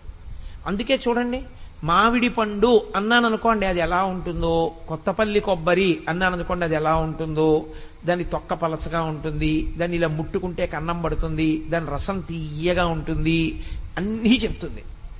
రుచి, వాసన అది గుర్తెట్టుకుని ఏమంటుందంటే, ఇంకొక నెల పోయింది అనుకోండి, అవసరమైతే ప్రావిడెంట్ ఫండ్ లోనన్నా పెడదాం కానీ 4 పరకలు కొత్తపల్లి మామిడి పండు తెచ్చుకుందాం, కొత్తపల్లి కొబ్బరి అంటుంది. రుచి వాసన, రుచి వాసన ఈ మనసు ఏం చేస్తుందంటే బాగా పెట్టుకుంటూ ఉంటుంది. ఇందులో అలా తిరుగుతూ ఉంటుంది ఎప్పుడు. ఈ తిరగడం ఏం చేస్తుందంటే బలపడుతుంది కొన్నిటి ఎందు. బాగాను సెటిల్ అయిందంటారు చూసారా, షుగర్ వచ్చిన వాళ్ళకి కొత్తల్లో మీరు ఇంకా సెటిల్డ్ డయాబెటీసా అంటారు. వచ్చి ఇవాళ వస్తుంది, రేపు తగ్గిపోతుంది, 4 రౌండ్లు వాకింగ్ చేస్తే. కొన్నాళ్ళు పోయిన తర్వాత ఏం చేస్తుందంటే, 2 రౌండ్లు వాకింగ్ చేసినా 3 రౌండ్లు వాకింగ్ చేసినా ఆ భోజనమే చేస్తే మాత్రం రీడింగ్ కనబడుతూనే ఉంటుంది. అంటే సెటిల్ అయింది డయాబెటీస్ అంటారు. ప్యాంక్రియాస్ ఊస్ చేయడం మానేసింది అనమాట ఇన్సులిన్ని. అలా సెటిల్ అవుతుంది మనస్సు. ఒకదాని మీద బాగా వ్యామోహాన్ని పెట్టుకుంటుంది, దాన్నే తిప్పుతుంది, దాన్నే రుచి వాసన రుచి వాసన రుచి వాసన. ఇది ఎంత తొందరగా అడుగుతుందో తెలుసా అండి. అసలు ఒక స్థితిలో తన కంటి ముందు కనపడకపోయినా, తన నాలుక మీద ఉండకపోయినా తాను ఊరుకోలేదు, అలా అయిపోతుంది. నేను హేయమైన ప్రయోగం చేశానని మీరు అనుకోవద్దు. కొంతమంది చూడండి, కాఫీ తాగడం కన్నా టీ తాగడం కన్నా ఆ రెండే దోషభూయిష్టం. ఆ రెండిటికన్నా కూడా మద్యాన్ని సేవించడంలో వాళ్ళు అది లేకపోతే ఇక బ్రతకలేనన్నట్టే ఉంటారు. ఇది అది రుచి ఎందు బాగా నిలబడిపోయింది. నిలబడిపోయి నువ్వు ఇది తాగితే చచ్చిపోతావురా అని డాక్టర్ గారు చెప్పినా సరే చచ్చిపోయినా పర్వాలేదు కొంచెం తాగుతానంట. అంటే అంత వాసనాబలం కింద పట్టుకుంటుంది. ఇప్పుడు దీన్ని వ్యామోహం కింద మారుస్తుంది. మార్చి దానికి ఉన్న తమాషా ఏమిటంటే, అది ఆఖరి ఊపిరి ఉన్నంతసేపు ఉంటుంది కదండి. ఆఖరి ఊపిరి ఆగిపోతోంది దానికి తెలుస్తుంది. ఆఖరి ఊపిరి ఆగిపోతోందని తెలియగానే 5 జ్ఞానేంద్రియములలో ఉన్న శక్తుల్ని ఉపసంహారం చేస్తుంది మనస్సు. మనస్సుకొక్కదానికి ఆ శక్తి ఉంది, దానికి ఉపసంహార ప్రక్రియ తెలుసు. అందుకే మీకు నిద్ర ఎందది ఏం చేస్తుందంటే జ్ఞానేంద్రియములలో ఉన్న శక్తుల్ని ఉపసంహారం చేసి తనలోకి తీసుకుంటుంది. కన్ను కొంచెం తెరిచి ఉంటుంది, కానీ మీరు ఆయన కంటెదురుగుండా తీసుకెళ్లి ఓ పువ్వు పెట్టారనుకోండి, ఆయన ఏం చూడడం. కంటిలో చూడగలిగిన శక్తిని మనసు లాగేసుకుంటుంది తనలోకి. చెవి పక్కకెళ్ళేదో మాట్లాడారనుకోండి, ఆయనకి వినపడదు, చెవి వింటుంది. ఎందుకంటే ఒక శబ్ద ప్రకంపన వస్తే దీనిలో ఉన్నటువంటి కర్ణభేరి కదులుతుంది.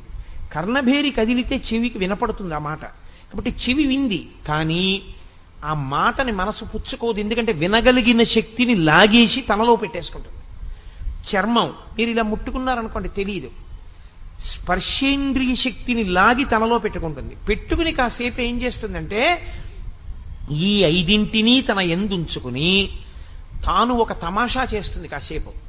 అందుకే సృష్టి స్వప్నావస్థతో పోలుస్తుంది వేదాంతం. స్వప్నావస్థ సృష్టికి ప్రతీక.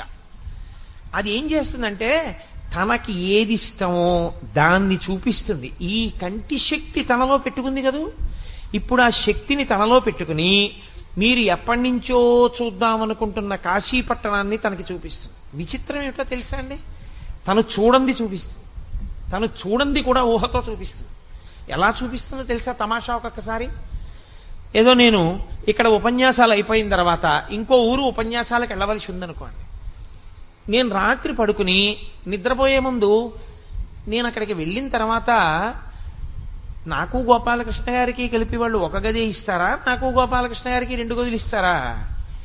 ఒకవేళ ఒకే గది ఇస్తే గోపాలకృష్ణ గారు చాలా ఇబ్బంది పడిపోతారే. నేను పడుకున్న మంచం మీద ఆయన పడుకోరు, నేను కూర్చుంటే నాతో సమానంగా కుర్చీలో కూర్చోరు, నేను ఏదైనా తింటుంటే ఆయన తినరు, నేను తింటే తప్ప తినరు, ఆయన చాలా ఇబ్బంది పడిపోరు పాపం.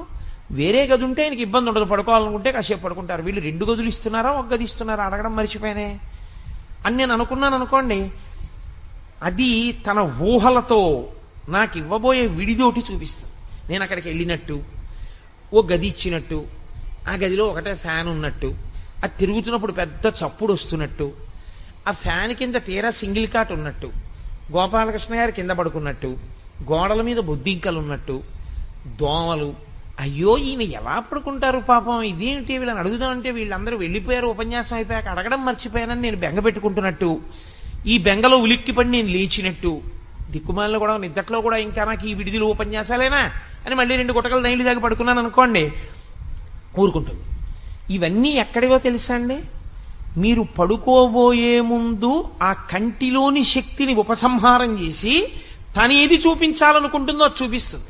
కాశీ చూపిస్తుంది, కత్తెట్టుకు మీ మీద పడ్డవాడిని చూపిస్తుంది. అందుకే నిద్దట్లో ఉలిక్కి పడుతుంటాడు, ఒక్కొక్కడు భయపడుతూ ఉంటాడు నిద్దట్లో. ఆ తర్వాత ఏం చేస్తుందో తెలుసా అండి, అది అలిసిపోతుంది. ముందు జ్ఞానేంద్రియాలు అలిసిపోతాయి, శక్తి లాగేస్తుంది. తర్వాత కళ చూపించి అది కూడా అలిసిపోతుంది. అలిసిపోయి ఇంకా తను సంకల్ప వికల్పాలు చెయ్యలేక ఏం చేసేస్తుందంటే ఆ ఇంద్రియ శక్తుల్ని పట్టుకుని మనసు ఆత్మలోకి వెళ్ళిపోయి ఊరుకుంటుంది.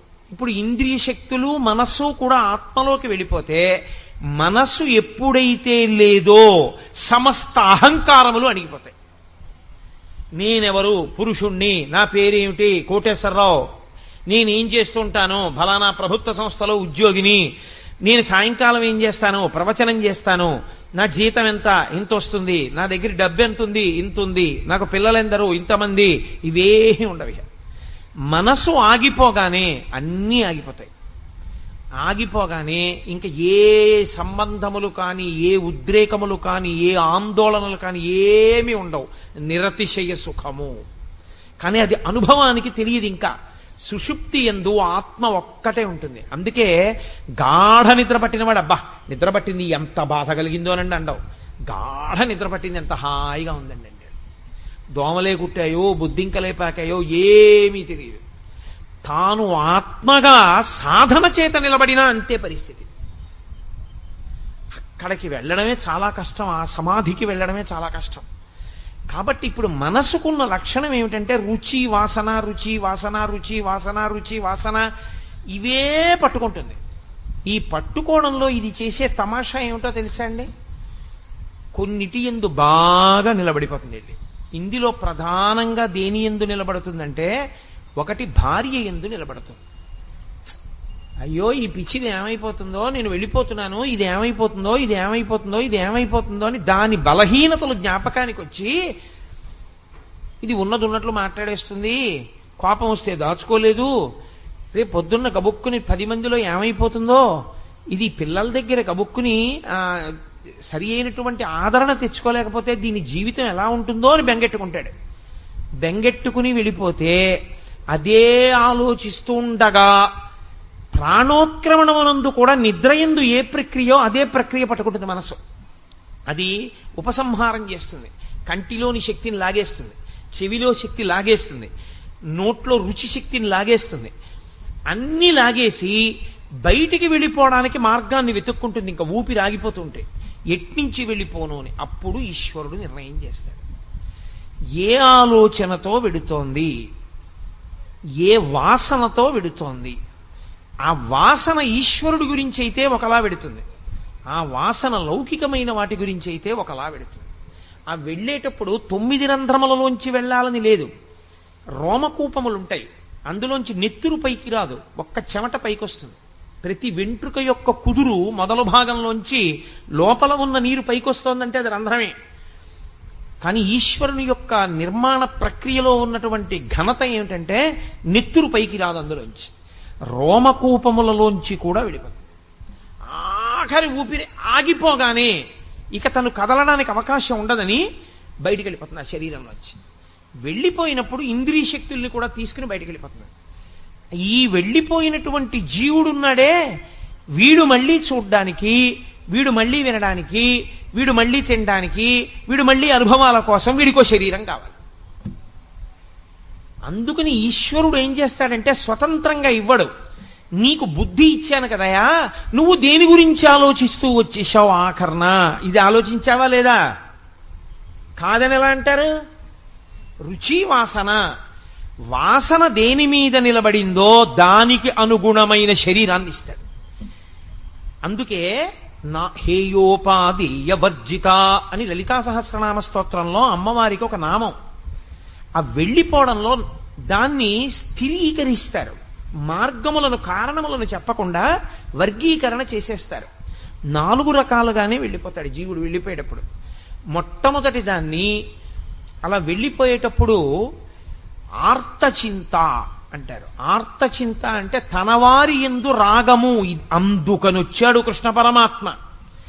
నీ పిచ్చిరా, చచ్చిపోతారు అంటున్నావు, చచ్చిపోయే వాళ్ళందరూ మళ్ళీ పుడతాడు ఈ రాగద్వేషాలకే. రాగము చేత వస్తాడు. ఎలా వస్తాడు? తన డబ్బు మీద వ్యామోహం, ఆ డబ్బంతా ఎక్కడుందో దాని కింద తిరిగి ఎక్కుతాడు. అంటే వెన్నుపాం అడ్డంగా ఉండే జీవి అవుతాడు. ధనము, ధాన్యము, ఐశ్వర్యము, బంగారము, లేకపోతే ఏదో దస్తావేజులు, ఇలాంటి వాటి మీద ఉండిపోయినటువంటి వ్యామోహం చేత విషము కూడా శరీరమునందున్నవాడై అడ్డంగా వెన్నుపాం ఉండేటట్టుగా వచ్చి అవి ఎక్కడ పెట్టాడో అక్కడికే వచ్చి కూర్చుంటాడు. అదే కదూ ఆఖరణ భయపడ్డాడు, ఏమైపోతుందో, ఆ డబ్బు ఏమైపోతుందో అని. ఆ ఇనప్పెట్టి ఎక్కడుందో దాని కిందకే వచ్చి చేరుతాడు. చీకటిగా ఉంటుంది కదండి, అక్కడికి వస్తాడు. ఎప్పుడో ఎవరో బీరువా తీస్తుంటారు, వాడికి భయం వేస్తుంది. అయ్యయ్యో ఇంత సంపాదించాను, కొడుక్కిద్దాం అనుకున్నాను, ఆ వెర్రివాడు తాళాలు వీడికిచ్చాడు, వీడు గబుక్కుని ఏ గొలుసు అట్టుకుపోతాడో అని గబగబగబా బయటికి వచ్చి ఆ కాలు మీద కొడతాడు. అక్కడి నుంచి వాడు తేలంటాడు. ఇక కొడుకు కోళ్ళు చీపురు కట్టుకొచ్చి బయటికి తీసేసి చెప్పెట్టి కొట్టి చంపేస్తాడు. అక్కడతో ఆ చింత పోతుంది. దీన్ని ఆర్తచింత అంటారు. మనిషి యొక్క మనసు రుచి వాసన రుచి వాసన రుచి వాసనగా వెళ్ళి వెళ్ళి వెళ్ళి వెళ్ళి వెళ్ళి వెళ్ళి వెళ్ళి వెళ్ళి దేని మీద నిలబడిపోయిందో దానికి తగిన ఉపాధిలోకి, అది హీనోపాధిలోకి వెడతాడు. అటువంటి ఆకర్షణలుంటాయి. రెండవది రౌద్రచింత, దీనికి పూర్తి వ్యతిరేకం. నాకు రావలసిన డబ్బు వాడి వల్లే పోయింది, నా ఐశ్వర్యం వాడి వల్ల భ్రంశమైంది, నా సుఖ సంతోషాల్ని వాడు తీసేశాడు. అప్పుడు కూడా మనసు దాన్నే పట్టుకుంటుంది, వాడి గురించే ఆలోచిస్తుంది. అది రౌద్రచింత. ఇప్పుడు బాగా దాన్ని పట్టుకోవడం వల్ల ఏమవుతాడంటే చచ్చిపోయే ముందు కూడా మనసుకి అలవాటు అయిపోయి అదే ఆలోచించడం, వాడి గురించే ఆలోచిస్తూ వెళ్ళిపోతాడు. రౌద్రచింత అయి వాణ్ణి పాడు చేయడానికి ఎడతాడు. పావుగానో తేలుగానో జెర్రిగానో వాణ్ణే కరవడానికి ఎడతాడు. వెళ్ళి వాణ్ణి చంపడానికి కూర్చుంటాడు అక్కడ. రౌద్రచింత. అప్పుడు తిరియక్కైపోతాడు. ఈ శరీరాన్ని వదిలిపెట్టి వెన్నుపాం ఇలా నిలువుగా పెరగదిహ, వెన్నుపాం అడ్డంగా పెరిగే ప్రాణి అయిపోతాడు. అడ్డంగా పెరిగేవేవి ఇక బుద్ధితో కర్మ చెయ్యలేవు. అదే గుర్తు. తిరియక్కంటే వెన్నుపాం అడ్డంగా వచ్చిందంటే ఇక బుద్ధి లేదు అని. అప్పుడు తిరియక్కుగా వెళ్ళి రౌద్రచింత చేత ఎవరి మీద శత్రుత్వం పెట్టుకున్నాడో అక్కడ కూర్చుంటాడు. మూడవది శుక్లచింత. శుక్లచింత అంటే శాస్త్రమును గురించిన పరివేదన. అరే నా జన్మాంతరంలో నాకు ఎప్పుడు తెలుస్తాయిరా ఇవన్నీ, నేను ఎప్పుడు చదువుతాను భగవద్గీత, నేను ఎప్పుడు చదువుతాను రామాయణం, నా జీవితంలో నేను ఎప్పుడైనా ఒక్క శ్లోకం విడిచిపెట్టకుండా 24,000 శ్లోకములు చాలా జాగ్రత్తగా పట్టి రామాయణంలో చదివి టీక చదివి తాత్పర్యం చదివి 24,000 శ్లోకాల్ని అత్యంత గౌరవంగా మర్యాదగా భక్తిగా చదివానా? చదవలేదు. మహాభారతం 18 పర్వాలు నేను చదివానా? 50 సంవత్సరముల వయస్సు దాటిపోయింది, 18 పర్వాల పుస్తకాలు చదవలేదు. భాగవతం 12 స్కందాలు చదివానా? నా జన్మలో నేను చదవలేదు. ఇవేమీ చదవలేదు శాస్త్ర సంబంధమైనవి. నీకెక్కడి నుంచి వస్తుంది బుద్ధి రమ్మంటే? ఏతత్ శాస్త్రం ప్రమాణంతే. నీకు ప్రమాణం ఎలా తెలుస్తుంది అసలు? నీకు ప్రమాణమే తెలియలేదు, ఇక నీ జీవితానికి ఉద్ధరణ ఏమిటి? ఇక ఉద్ధరణ అన్న మాటే లేదు. కాబట్టి ఇప్పుడు ఏమవుతుందంటే తాపత్రయపడ్డాడు. అరే నేను ఇవేవి విచారణ చేయలేదు, నేను తెలుసుకోలేకపోయాను, నాకు ఇవేవి తెలియవు, నేను ఏ గురువు గారి దగ్గర కూర్చోలేదు, నేర్చుకోలేదు, సాధన చేయలేదు, వినలేదు. అయ్య బాబోయ్, ఆయుర్దాయం ఏం ఆయుర్దాయం అండి? ఓ 70 ఏళ్ళు బతికితే అందులో 20 ఏళ్ళు వచ్చేంత వరకు అసలు సరిగ్గా ఏమీ తెలియదు, 20 ఏళ్ళు వచ్చిన తర్వాత 40 ఏళ్ల వరకు వ్యామోహాలు, 50 నుంచి 70 ఏళ్ల వరకు 20 ఏళ్ళు చింత, మిగిలిపోయిన 10 ఏళ్ళు అక్కర్లేని విషయాలన్నీ పట్టుకున్నాం. బాలస్తావ క్రీడాసక్త, తరుణస్తావ తరుణీసక్త, వృద్ధస్తావ చింతాసక్త, పరసే బ్రహ్మణి కోపినసక్త. ఇంకా నాకు ఖాళీ ఏది? అరే నేను ఎంత పాడైపోయానరా, నేను ఎప్పుడు చదువుకుంటానరా అని పిల్లల గురించి బెంగ పెట్టుకోవడం మానేసి అలా పుస్తకాలని చూసి కళ్ళమ్మ నీళ్లు పెట్టుకుని ఏడిచి, నాకు ఈ విషయం అర్థం కాలేదు చదివితే, నాకు చెప్పే మహాత్ములు ఉన్న రోజుల్లో నేను వెళ్ళింది లేదు, నేను నేర్చుకున్నది లేదు, నేను చదువుకున్నది లేదు, నేను అర్థం చేసుకున్నది లేదు, నేను అనుష్ఠించింది లేదు, ఆఖరికి ఇలాగే వెళ్ళిపోతున్నాను. ఈశ్వరుడిచ్చిన ఈ శరీరం, ఈ బుద్ధి, ఈ చదువు, ఈ మనస్సు, ఈ తెలివితేటలు పనికి మాలినవై కూర్చున్నాయి, ఈశ్వరా నేను ఎలా బాగుపడతాను అని ఏడుస్తూ వెళ్ళిపోయాడు. ఇప్పుడు ఈశ్వరుడు ఏం చేస్తాడో తెలుసా అండి? దాన్ని శుక్లచింత అంటారు. అలా ఎవడు ఏడుస్తూ వెళ్ళిపోయాడో వాణ్ణి మహాజ్ఞాని, గొప్ప పండితుడు, గొప్ప అనుష్ఠాన తత్పరుడు, వేద ప్రమాణం ప్రకారం బ్రతికేటటువంటి ఒక మహాపండితుడికి కొడుకుగా పుట్టిస్తే ఆయన గాయత్రి ఉపదేశం చేసి సంధ్యావందనం చేయించి తండ్రి పుస్తకం అక్కర్లేకుండా పక్కన కూర్చోపెట్టుకుని కొడుక్కి విద్యాబోధ చేస్తూనే ఉంటాడు. అలాగా అంతే. తండ్రి దగ్గర ఈ అనుష్ఠాన ప్రక్రియ అంతా తెలుసుకుని, తండ్రి దగ్గర వేదాంతం అంతా విని, తాను గొప్ప సునిశ్చితమైన ప్రజ్ఞని పొంది, తాను వేదవిహితంగా ఎలా బతకాలో అలా బతికి చిట్ట చివర శరీరాన్ని ఈశ్వరుని యందు నిలబెట్టి ఊర్ధ్వముఖ చలనం చేయించి యోగమునందు బ్రహ్మరంధ్రాన్ని భేదించుకుని వెళ్ళిపోతాడు. కాబట్టి ఈ జన్మలో వెళ్ళలేకపోయాడు, కానీ వచ్చే జన్మలో వెళ్ళిపోతాడు ఈశ్వరుడిలోకి. శుక్ల చింత దానికి కారణం అవుతుంది. చిట్ట చివరి చింత ఒకటి ఉంటుంది, దాని పేరు ధన్య చింత అని పేరు. ఇది అనుష్ఠానం వైపుకి తీసుకెళ్ళిపోతుంది. సరి అయినటువంటి గురువు లభిస్తాడు. లభించి ఆ గురువు గారి దగ్గర కూర్చుని వినగలిగినటువంటి స్వాతంత్ర్యం ఏర్పడుతుంది. ఏర్పడి చెవులు దొప్పలు చేసుకుని వింటాడు. విన్నదాన్ని బాగా పరిశీలనం చేస్తాడు. చేసి వైరాగ్యమును పొందుతాడు. ఆ వైరాగ్యంతో నిత్యకర్మానుష్ఠానమును కానీ సుఖదుఖములకు కానీ తాను సాక్షిమాత్రుడవుతాడు. తాను విచలితుడు కాడు. తాను దాని వలన జ్ఞానమును పొందుతాడు. ఆ జ్ఞానము చేత ఈ జన్మలోనే ఊర్ధ్వముఖ చలనం చేసి బ్రహ్మరంధ్రాన్ని భేదించుకుని ఇంకొక కడుపులోకి వెళ్ళి ఇంకా మళ్ళీ శరీరంలోకి రాకుండా ఈశ్వరుల్లో కలిసిపోతాడు. కాబట్టి 4 రకాలైన వాటికి కారణము మనస్సే. అందుకే మన ఏవ మనుష్యాణం కారణం బంధమోక్షయో. ఇప్పుడు నాకు చెప్పండి, ఇప్పుడు మీ పునర్జన్మకి కారణము ఈశ్వరుడు కాడు. మీ పునర్జన్మకి కారణము మీరు చేసే కర్మలు కావు. ఎందుకో తెలుసా అండి? కర్మ తజ్జడం అంటారు రమణ మహర్షి. కర్మ ఏం చేస్తుందండి? కర్మ మిమ్మల్ని ఉద్ధరించలేదు. నేను దేవాలయం చుట్టూ 108 ప్రదక్షిణాలు చేశాననుకోండి, 108 ప్రదక్షిణములు చేయడం వల్ల నాకు వచ్చేటటువంటి చీమ తలకాయంత పుణ్యం కన్నా 108 ప్రదక్షిణములు చేసేటప్పుడు నా మనసు పట్టుకోకూడని వాటిని పట్టుకుని చూడకూడని వాటిని చూడకూడని రీతిలో చూస్తూ తిరుగుతూ నా మనసు హేయమైన పాపం చేస్తోందనుకోండి, 108 మాటలు ఈ జడమైన శరీరం తిరిగింది, మనసు ఎక్కడ పావనమైంది? అందుకే మనస్సుని సంస్కరించడం చాలా చాలా కష్టం. మనస్సుని సంస్కరించడం అనే దానికి సాధనము ఒక్కటే. గురువు వలన శాస్త్రాన్ని వినడము, శాస్త్రాన్ని బాగా పరిశీలించడము, శాస్త్రాన్ని అధ్యయనం చేయడము.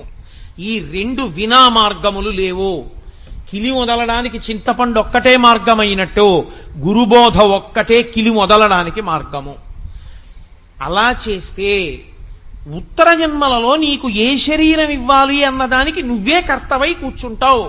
తథా దేహాంతర ప్రాప్తి ధీర తత్ర నముహ్యతి. అప్పుడు ఆయన బెంగపెట్టుకోడు. నేను దేని మీద చింత పెట్టుకుంటే నాకు తగిన శరీరం వస్తుందో దాని మీదకి చింత పెట్టుకుంటాడు. ఏతత్ శాస్త్రం ప్రమాణంతే. శాస్త్రం ప్రమాణంగా ఉంది కాబట్టి ఇది పడిపోతోంది, బెంగ ఏమిట్రా? ఎప్పుడు నా కర్తవ్యమునందు నేనుంటే జరగవలసిన దాని గురించి నాకు భయం లేదు. నా కర్తవ్యాన్ని వదిలిపెట్టేస్తే ధర్మమునందు వైక్లభ్యమును పొందితే నేను పొందవలసిన దానిలో చిత్రమైన భయం వస్తుంది. క్షత్రియుడుగా తన కర్తవ్యం తాను చేయడంలో విఫలుడవుతున్నాడు అర్జునుడు. అందుకని పిరికి పందా నపుంసకుడా లే, క్షుద్రం హృదయ దౌర్బల్యం త్యక్తోత్తిష్ట పరంతప. ఏమిటి హృదయ దౌర్బల్యం? విడిచిపెట్టి లే. కాబట్టి ఏడు చచ్చిపోతారంటే ఏంటి? ఈ చచ్చిపోతామన్న పిరికితనం, ఈ భయమే చిట్ట చివరికి ఏం చేస్తుందో తెలుసా? బతికున్నన్నాళ్ళు వ్యామోహాలకి, చిట్ట చివరి ఆ వ్యామోహంలో నిలబడడానికి, పునర్జన్మ గురించినటువంటి భయంతో చచ్చిపోతున్నానని బెంగ పెట్టుకుని పిరికితనంతో వెళ్ళిపోవడం వల్ల పొగలు కమ్మినటువంటి చీకటి కమ్మిన దక్షిణ మార్గంలో ప్రవేశించి పునర్జన్మలో మళ్ళీ అనేకమైనటువంటి దెబ్బలు తిని యాతనలు అనుభవించి అడ్డంగా విన్నుపా ఉన్నటువంటి జన్మలోకి ప్రవేశిస్తావు. ధీరుడవు కా. ధీరుడైన వాడికి భయం లేదు. వాడు శాస్త్రమును గురించే విచారణ చేస్తాడు. షహబాష్, పడిపోతోంది, అయిపోయింది, పండిపోతోంది. ఒక పువ్వు పిందె అయిపోతుంది, ఇది పువ్వుగా వచ్చింది పిందెగా మారుతోంది. పిందె కాయ అయింది, కాయ పండయింది, పడిపోయింది. గొంగళి పెరుగు సీతాకోక చిలుగైంది. ఏనాడు మార్పు మొదలైందో ఆనాడు నా మృత్యువు మొదలైంది. కాబట్టి శరీరం పడిపోతుంది, దాని ధర్మం అది, పడుతోంది. కానీ హేయమైన దాంట్లోకి నేను వెళ్ళిపోకూడదు, ఉత్తమమైన దాంట్లోకి వెళ్ళాలి. వెళ్ళడానికి నేనే కర్తని. నేనేం చేస్తానన్న దాన్ని బట్టి నేను నిలబడతాను. ఆ కర్త అన్నప్పుడు నేనేం చెయ్యాలి అన్నది నా ఇష్టం వచ్చినట్టు చేయడం కాదు, ఎవడేం చెప్తే చేయడం కాదు. ఏతత్ శాస్త్రం ప్రమాణంతే. ఈశ్వరుడు ఏం చెప్పాడో అదొక్కటే ప్రమాణం. ఈశ్వరుడు చెప్పింది వేదం, వేదమే ప్రమాణం. కాబట్టి ఆ వేదమునందు ఉపనిషత్తుల అంతర్భాగం, ఆ ఉపనిషత్తుల యొక్క సంఘాతమే భగవద్గీత. కాబట్టి నువ్వు ఈశ్వరుడు ఏం చెప్పాడో, వేదం ఏం చెప్పిందో, ఉపనిషత్తులు ఏం చెప్పాయో, శాస్త్రం ఏం చెప్పిందో శాస్త్రాధ్యయనము చేసి శాస్త్రమునందు పూనిక కలిగినటువంటి గురువేం చెప్పాడో దాన్ని మనసులో పెట్టుకొని నువ్వు విచారణ చేయడం ప్రారంభం చేస్తే, కాబట్టి ఇప్పుడు భగవద్గీత విన్నవాడికి ఏం అలవాటైపోవాల్సి ఉంటుంది? దేహినోస్మిన్ యదా దేహే కౌమారం యవ్వనం జరా తథా దేహాంతర ప్రాప్తి. కాబట్టి ఈ శరీరం వదిలితే ఇంకో శరీరంలోకి ఎడతాను, భయం లేదు. నా మనసుని సంస్కరిస్తాను. ఇవాళ నుంచి నా మనసు దేన్ని పట్టుకోవాలో దాన్ని పట్టుకోవడం వైపుకి దీన్ని తిప్పుతానిక. ఇది అభ్యాసం. లొంగని గుర్రాన్ని లొంగదీయడం. లొంగతీయగలిగినటువంటి ప్రజ్ఞ కొంతమందికే ఉంటుంది. మహాభారతంలో అర్జునుడి గురించి చెప్తూ అంటారు, గుర్రములను లొంగదీయగలడు అంటారు. అలా నీ మనసుని నువ్వు లొంగదీయగలిగితే, అక్కరమాలిన పిశినారితనం నుంచి నువ్వు వినిర్ముక్తం కాగలిగితే, అక్కరమాలిన కామం నుంచి నువ్వు విముక్తం కాగలిగితే, నీ కామము ఈశ్వర కామముగా నువ్వు మార్చగలిగితే, నువ్వు చేసే క్రియలన్నీ ఈశ్వరుడు యొక్క ప్రీతి కొరకు నువ్వు చేస్తే, దాని వలన ఈశ్వర ప్రీతి నీకు కలిగితే, నీకు ఎప్పుడూ భగవంతుని యొక్క ప్రీతి పొందడం కోసం బ్రతకడం అలవాటైపోతే, ఆనాడేమవుతుందంటే నువ్వు చేసే ఏ పని నీ మెహర్బానీ కొరకు కాదు, నీ గొప్పతనం కొరకు కాదు. దాసి ఇల్లు ఊడిస్తే దేనికి తుడుస్తుందంటే, మా అయ్యగారు సంతోషిస్తారా లేదా, చక్కగా తుడిచావే ఇల్లు అంటాడా అయ్యగారు? బట్టలు ఉతికింది, ఎంత చక్కగా ఉతికి పెట్టావే పంచ, కూర్చుని పూజ చేయడం వల్ల పంచంతా పసుపు పడింది, ఎంత బాగా ఉతికావు, పసుపు మరక కూడా లేకుండా ఉతికేశావు అని అయ్యగారంటే దానికి సంతోషం.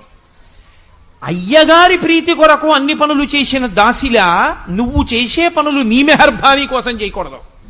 నువ్వు చేసే ఏ పనైనా ఈశ్వర ప్రీతి కొరకు చేస్తుండాలి. ఈశ్వరుడు ప్రీతి పొందాలి అంటే ధార్మికం ఒక్కటే మార్గం. కాబట్టి చేసి ఈశ్వరార్పణం చేయాలి. ఈశ్వరా, మీరు మా చేత చేయించారు, ధన్యుణ్ణి చేశారు తండ్రి, ఏతత్ ఫలం సర్వం శ్రీ ఉమామహేశ్వర పరబ్రహ్మార్పణమస్తు. అలా నువ్వు నిలబడగలిగితే, ఎప్పుడూ నిన్నొకడు చూస్తున్నాడు యజమాని, వాడు ఆఖరణ తీర్పు చెప్తాడు. కాబట్టి నేను వాడి ప్రీతి కొరకు ఉండడం అలవాటైపోతే, శంకరులు వైరాగ్య శతకంలో చెప్తారు చిట్ట చివర, ఆఖరణ వెళ్ళిపోయేటప్పుడు పనిపిల్ల చూడండి, ఆఫీసులో పనిచేసే వాళ్ళు ఆఫీస్ టైం అయిపోతే వెళ్ళిపోతారు. పనిపిల్ల వెళ్ళిపోయేటప్పుడు టైం అయిపోయిందని వెళ్ళిపోదు, అమ్మగారు ఇంకా బయలుదేరుతున్నానంటుంది. అది అయిపోయిందా, ఇది అయిపోయిందా అని అడుగుతుంది.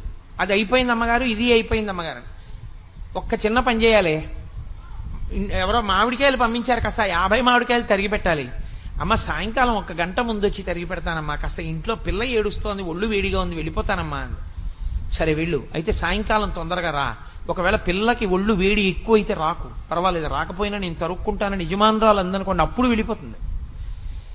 వెళ్ళిపోయేటప్పుడు కూడా అనుమతి అడిగి వెళ్ళిపోయిన దాసిలా ఇందులోంచి వెళ్ళిపోయేటప్పుడు కూడా, ఈశ్వరా కరుణామయుడవై నా యందు అనురక్తితో నేను పాపాలు చేశానని మనసుతో చేసిన పాపం పోగొట్టుకోవడానికి మనసుని, శరీరంతో చేసిన పాపం పోగొట్టుకోవడానికి శరీరాన్ని, వాక్కుతో చేసిన పాపం పోగొట్టుకోవడానికి వాక్కుని, మూడింటిని కలిపి జీవుణ్ణి శరీరంలో పెట్టి నాకు ఇది ఇచ్చావు.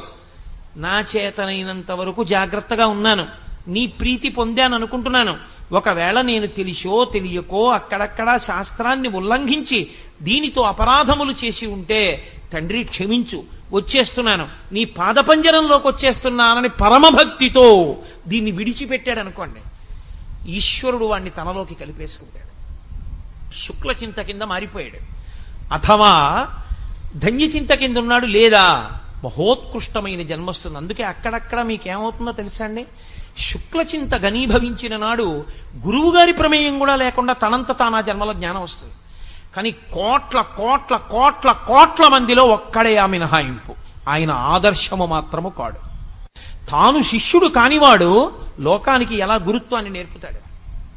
ఎక్కడో ఉంటారు కోట్ల కోట్ల మందిలో ఒక్కడుంటాడు గురువు అవసరం లేకుండా తరించినవాడు, కానీ ఆయన మీకు ఆదర్శము కాలేడు. ఎందుకంటే మీరు ఆ స్థాయిని పొందినవారు కారు. మీరు ఆ స్థాయిని పొందినవారైతే మీరు అలాగే ఉండి ఉండేవారు కాదు. కాబట్టి మీరు గురువుని ఆశ్రయించవలసిందే తప్ప మీరు గురువుని ఆశ్రయించనంటే కుదరదు.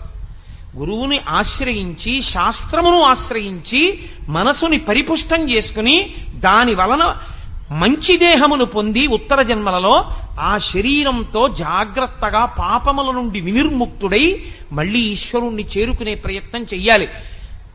12 నెలలు చదివాడండి పిల్లాడు. 12 నెలలు కాదు, 24 నెలలు చదివాడు. 24 నెలలు అంటే 36 నెలలు చదివాడు. 10th క్లాస్ దేనికి బాగా చదువుతారు? 10th క్లాస్లో 96% వస్తే ఇంటర్మీడియట్ స్టార్ బ్యాచ్లో వేస్తారని. 10th క్లాస్ అంతా బాగా చదువుకుంటే ఇంటర్మీడియట్ స్టార్ బ్యాచ్లో వేశారు. మంచి పెద్ద పెద్ద లెక్చరర్లు చదివే క్లాసులో కూర్చున్నాడు. 24 నెలల పాటు క్రికెట్ మ్యాచ్ కూడా చూడకుండా అదే పనిగా స్టాప్ వాచ్ పెట్టుకుని 90 నిమిషాల్లో 180 బిట్లు కరెక్ట్గా చేయడం దృష్టి కేంద్రీకరించి చేశాడు. ఇప్పుడు ఎంసెట్ పరీక్షకు వెళ్ళాడు. నువ్వంతకుముందు 36 నెలలు ఎంత సాధన చేశావన్నది ఇప్పుడు నువ్వు ఈ 3 గంటలో 2 గంటలో ప్రభుత్వం అనుమతించిన సమయంలో నీ దృష్టిని ఎంత పెడతావన్న దాని మీదే నీ జీవిత సుఖశాంతులు. ఎంత బాగా చదివినా ఆ 2 గంటలు నీకు పక్క నుంచి వస్తున్నటువంటి లౌడ్ స్పీకర్లో పాటల మీద దృష్టి ఉండిపోయింది. క్యాంపస్ సెలక్షన్లో ఉద్యోగం వచ్చేటటువంటి ఇంజనీరింగ్ కాలేజీలో నీకు సీట్ రాదు. నువ్వు ఒక సామాన్యమైన ఇంజనీరింగ్ కాలేజీలో చదువుకుని బయటికి వచ్చి పట్టా చేత్తో పట్టుకుని ప్రతి ఆఫీస్ ముందుకి వెళ్ళి ఉద్యోగం అడిగి చిట్ట చివరికి ఉద్యోగం రాకపోతే జెరాక్స్ సెంటర్లో 1000 రూపాయలకి బీటెక్ పట్టాతో నువ్వు ఉద్యోగం చేయవలసి ఉంటుంది. ఆ 3 గంటలు నువ్వు వినియోగించలేదు. నువ్వు వినియోగించి ఉంటే నువ్వు కూడా 100% క్యాంపస్ సెలక్షన్ ఉన్నటువంటి ఇన్స్టిట్యూట్లో ఇంజనీరింగ్ చదువుకుని ఇలా ఇంజనీరింగ్ కాలేజీలోంచి బయటికి వస్తూనే ప్రముఖమైనటువంటి గొప్ప ఆ సంస్థలో ఇంజనీర్ అయి నీకోసం వెంపర్లాడగలిగినటువంటి స్థితిలో ఒక గొప్ప కుటుంబంలో అందచందాలకి పేర్గాంచినటువంటి పిల్ల నీకు భార్య అయింది. నీకు భార్య అంత అందమైన పిల్ల వచ్చింది కాబట్టి అంత అందమైన పిల్లలు వచ్చారు. అంత గొప్ప మామగారు, అంత గొప్ప తండ్రి గారు, అంత గొప్ప ఐశ్వర్యం ఉంది కాబట్టి నువ్వు జీవితంలో అంత వృద్ధిలోకి వచ్చావు. వీటన్నిటికీ కారణం నువ్వు ఆ 3 గంటలు జాగ్రత్తగా ఒళ్ళు దగ్గర పెట్టుకోవడమే. ఈశ్వరుడు ఇచ్చే మనుష్య జన్మ కూడా ఎంసెట్ కూర్చునే 3 గంటల లాంటిదే. 70 సంవత్సరాల వయస్సు చాలా దీర్ఘాయుర్దాయం అని అనుకోకండి. 70 సంవత్సరాల వయస్సు మీరు కొన్నింటితో పోలిస్తే బహు తక్కువ. శబరిమలై వెళ్ళినప్పుడు చెట్లు కనబడతాయి. 5 నుంచి 6,000 సంవత్సరముల నుంచి ఉన్న చెట్లు. ఆ చెట్లు కొన్ని చోట్ల 10,000 సంవత్సరాల నుంచి ఉన్న చెట్లు ఉన్నాయి. కొన్ని చోట్ల ఇంట్లో దాచిపెట్టిన ఇలాంటి తివాచీలు చీమలు కొట్టేయకపోతే అవి 3 తరాలు 4 తరాల తర్వాత కూడా ఉంటాయి.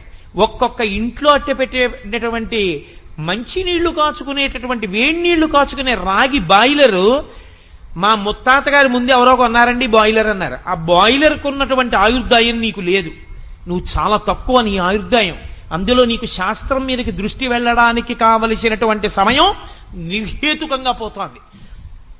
చింత పట్టుకునే సమయం పనికి రాకుండా పోతోంది. సాధన చెయ్యగలిగిన సమయం కొద్దిగానే మిగులుతోంది.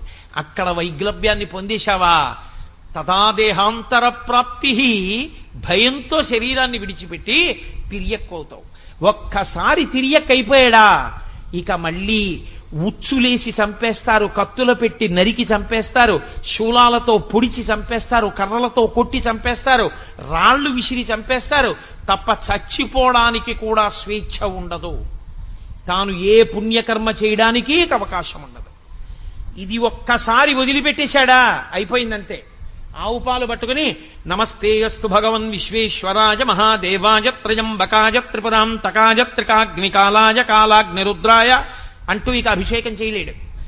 ఇందులో ఉన్నంతసేపే. ఎంతసేపు ఉంటావు తెలియదు ఈశ్వరుడి శాసనం అయ్యేవరకే. ప్రతి క్షణం సద్వినియోగం చేసుకున్నావో ఉత్తర జన్మలు బాగుంటాయి, లేదో తిరుగుతూనే ఉంటాడు అలా. తదాదేహాంతర ప్రాప్తి. అలా ఎన్ని దేహాలు మారుతుంటావు ఈశ్వరుడు అవకాశం ఇస్తూనే ఉంటాడు. పోన్లే ఆ కర్మ క్షయం చేసుకో. కాబట్టి శరీరం ఎందుకు ఇస్తారో తెలుసా అండి? చేసుకున్న కర్మ క్షయం అవ్వడానికి ఇంకో అవకాశం. అప్పుడు చేసావుగా పాపం, దుఃఖం రూపంలో దీంతో అనుభవించి పోగొట్టుకో. వాళ్ళ మోకాలు మీ తన్నేవు, ఈ జన్మలో మోకాలు నిప్పు అనుభవించు. వాళ్ళు ఎవరో అన్నం తింటుంటే విస్తర లాగేశావు, ఈ జన్మలో షుగరు బీపీ ఉంటాయి.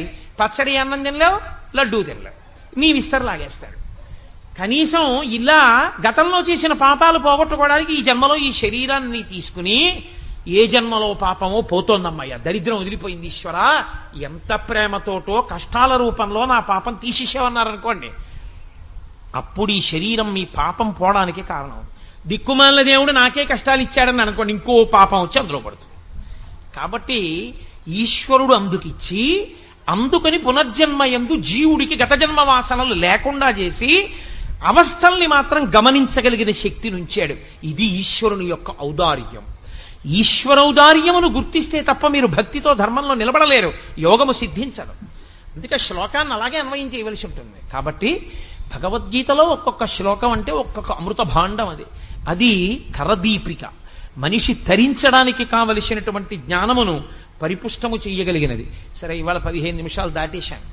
ఇవాళ వెనకాతల నృత్య కార్యక్రమం అండి, కృష్ణలీలలు. కృష్ణుడే జగదాచార్యుడు కదూ, కాబట్టి కృష్ణలీలలు అనబడేటటువంటి నృత్య రూపకం ప్రారంభం అవుతుంది. చక్కగా మీ అందరూ కూర్చోండి. నీకేం అలాగే చెప్పి వెళ్ళిపోతున్నావు రోజు అనుకోకండి. ఒక్క 5 నిమిషాలు నేను కూర్చుంటాను. అంటే ఏమి నీకంతా అనుకోకండి, ఏదో ఇంతకన్నా ఇంకొక ముఖ్యమైన పని ఉంటేనే నేను అలా వెళుతుంటాను తప్ప లేకపోతే అలా వెళ్ళేవాడిని కాదు. లేకపోతే నేను సభామర్యాద కట్టుబడి మీకు చెప్పింది నేను పాటించుండి ఉండేవాడిని. కాబట్టి దీని తర్వాత ఆ నృత్య కార్యక్రమాన్ని చూసి చక్కగా ఆ కళాకారులను మీరు ప్రోత్సహించి సంతోషించెదరుగాక. మంగళాశాసనపరై పదాచార్య పురోగమై సర్వైశ్చ పూర్వైరాచార్యై సత్కృతాయాస్తు మంగళం. మంగళం కోసలేంద్రాయ మహనీయ గుణాత్మనే చక్రవర్తి తనూజాయ సర్వభౌమాయ మంగళం. ఉమాకాంతాయ కాంతాయ కామితార్థప్రదాయినే శ్రీగిరీశాయ దేవాయ మలినాథాయ మంగళం. కరచరణకృతం వా కర్మవాక్కాయజం వా శ్రవణనైనజం వా మానసం వాపరాధం విహితమవిహితం వా సర్వమేత్తక్షమస్వ. శివ శివ కరుణాబ్ధే శ్రీ మహాదేవ శంభో. సర్వం శ్రీ ఉమామహేశ్వర పరబ్రహ్మార్పణమస్తు. స్వస్తి.